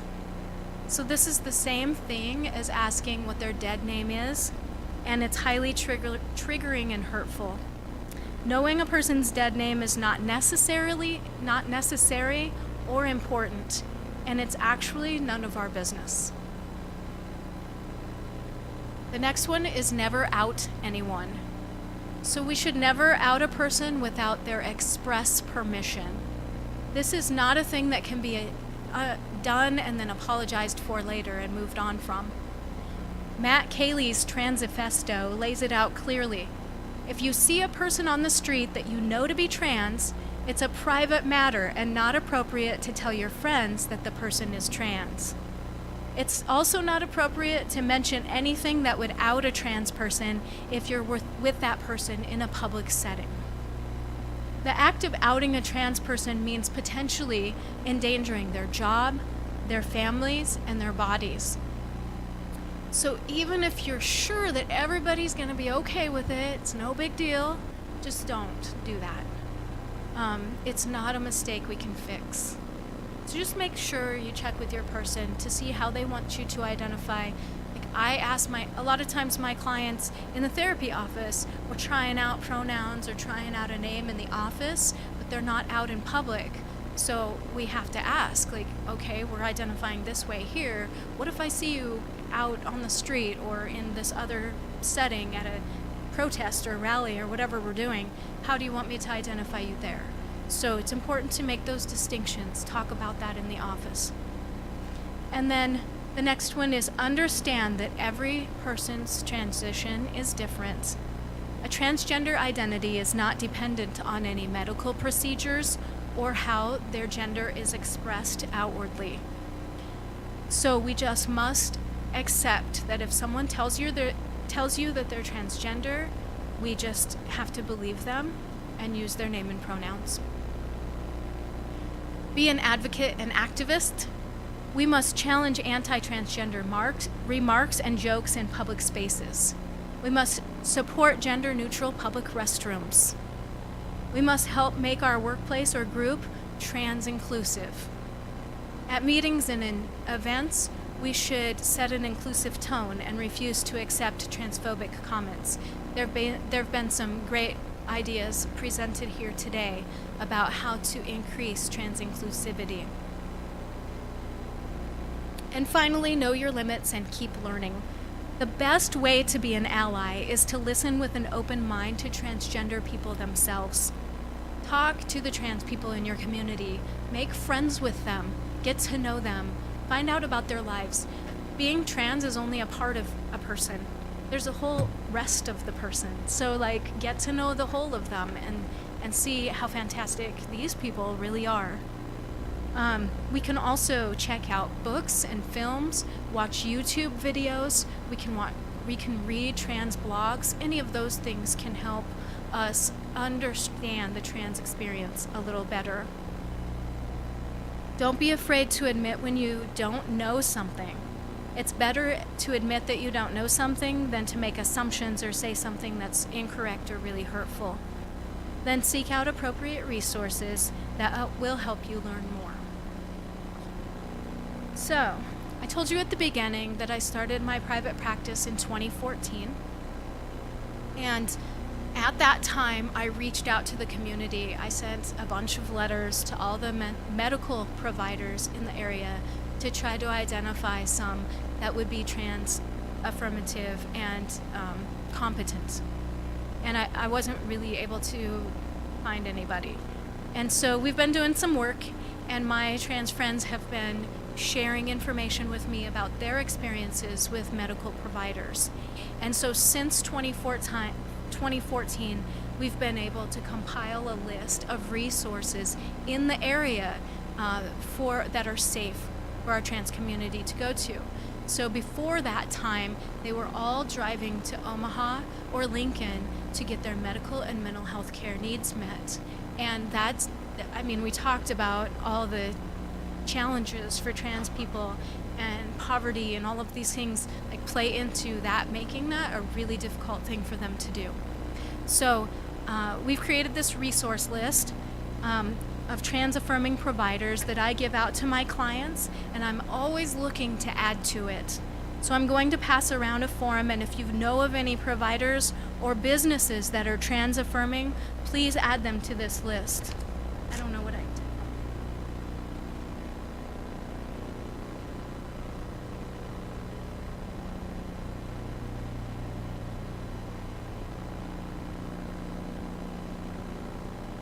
So at this point, I've been able to identify medical and mental health providers in North Platte, Holdridge, Kearney, Grand Island, and Hastings that are trans affirmative and can provide for their medical and mental health care needs. That's exciting. Yay! Okay, the next thing is PFLAG. So PFLAG is the United States' largest organization for the LGBTQ community and its allies. We have a local PFLAG chapter that meets on the third Thursday of every month. There's also a Grand Island chapter and a Hastings chapter. We also have support groups that are not PFLAG affiliated in Ogallala and in Scotts Bluff. So we're getting there. Give us some time, we're going. The next one is Chameleons. We started the Chameleons Transgender Support Group, probably I think it was 2015 that we started the group. And it's a private transgender support group that meets monthly, and we have a secret Facebook group page. And so the only way to get in that group is to be invited to join the group by somebody else who's in the group already. So this helps keep the group feeling really safe and protected. Then the Queer Straight Alliance meets at UNK in the Office of Diversity and Inclusion in the Student Union. The Gender and Sexuality Alliance meets at Kearney High School. And I organize 2 national events per year for our area. So the first one is the Transgender Day of Visibility that just occurred on March 31st this year. We had it at the Kearney Public Library. My awesome, cool trans friends were on a panel, and they were willing to share their experiences with the community. We had 25 people in attendance, and it was super exciting. And then the other one we do is the Transgender Day of Remembrance that's held on November 20th of each year, and that is just to remember those who we've lost during that year. And then here, this is the first ever LGBTQ conference held in Kearney. But I believe that there's going to be more to come, and I'm excited to see what's going to happen next. So this concludes my presentation, and I guess we might have a couple minutes if there's any questions, and then we'll go from there.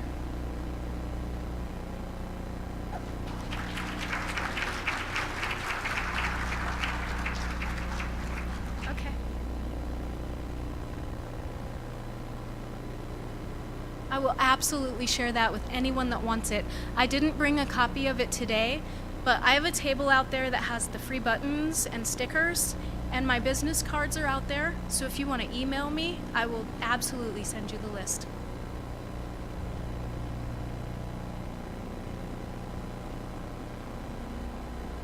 Oh, there's a question way back there. Oh.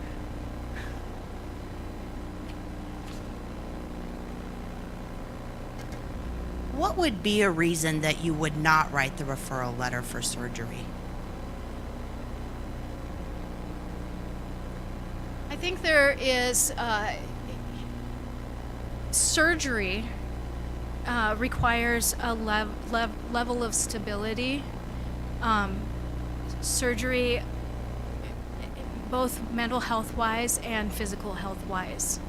And so I think that those things would have to be considered in order to do the letter for surgery. So if a person is having some significant issues dealing with other mental health issues, such as PTSD or depression, and we've been working through it Well, actually, what I would do is talk with the client about how we need to work on some of those things and get to a more stable place emotionally before we're ready for something like surgery. And so we would work together for something like that.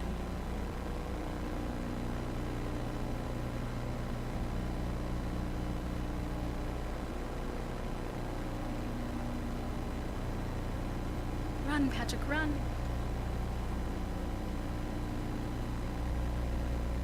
Hello?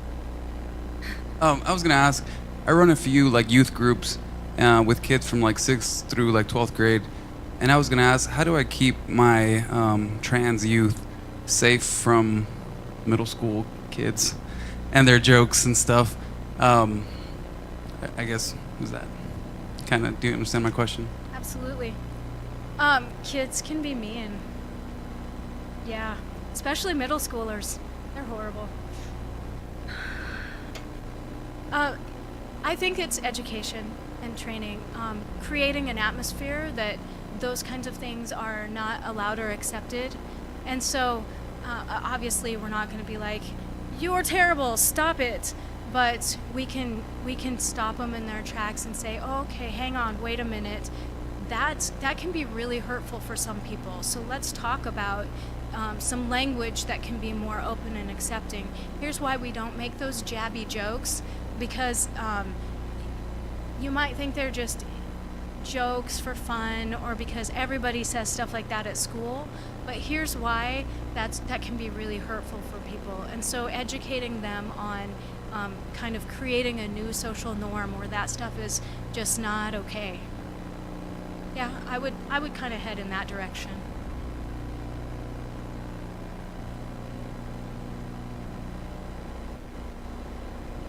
Hi, Don.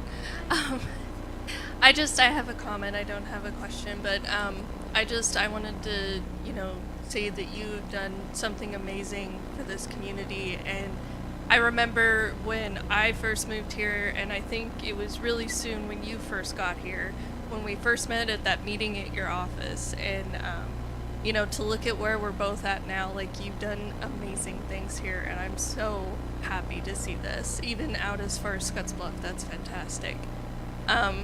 Me and my coworker here, we work for Department of Corrections, and we are, very passionate about this, as well as both part of LGBT, and we are trying to make a difference in our prisons because it's not something that's ever talked about in prison, especially male prisons.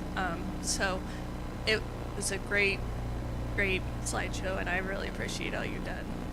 Thank you so much. And yeah, I really appreciate that. Boy, the prison system and the whole police system and probably the military system kind of have this persona that we don't talk about these kinds of things, and we have to be really tough. And some of the starting points of affecting change, I think, is those personal relationships with people and just sharing with them, like, here's some experiences that I've had and here's what I know, and let's open a conversation about it and see where we can head with this to be more inclusive. And I really appreciate that you work with that genre of people. It's wonderful. Thank you. We have time for one more question, and then we will have a more informal roundtable at 3:30 with some of the presenters and the keynote if you want to ask more spicy questions then. This is a comment as well. About reparative therapy, they might be in the middle of a rebranding kind of thing to call themselves reintegrative therapy. Because if you go to if you look up reparative therapy, it'll go to the old website named after that guy who came up with it. I can't remember his name. He's dead now, so whatever. So you go to the website and it has like the stuff that you would normally see. You don't have to be gay, and you can choose to not be gay, and da da da. And then a window pops up, and it says, "We have a new website. Do you want to go to the new website?" And you click on it, and it goes to a completely different thing. There's no mention of gay or trans at all. So, and it's called reintegrative therapy, and it's couched in a bunch of like psychology terms and stuff, and it's trying to rebrand itself, and it has a video where like this skeptic did a documentary about us, and look at his reaction now. The answer will shock you. Not only is it like it doesn't work, but it's like this is a thing that hucksters and snake oil salesmen do. So it's basically they're rebranding to bilk homophobic parents out of their money. So that's all it is. Yep. Thank you. I will have to look into that for sure. Like Dawn said, please continue to write your legislatures and representatives for opposing conversion therapy practices in Nebraska. Please join us at 3:30 in that room for Policy Roundtable, and join me in thanking Dawn Darling again. I made it. Thanks, everyone.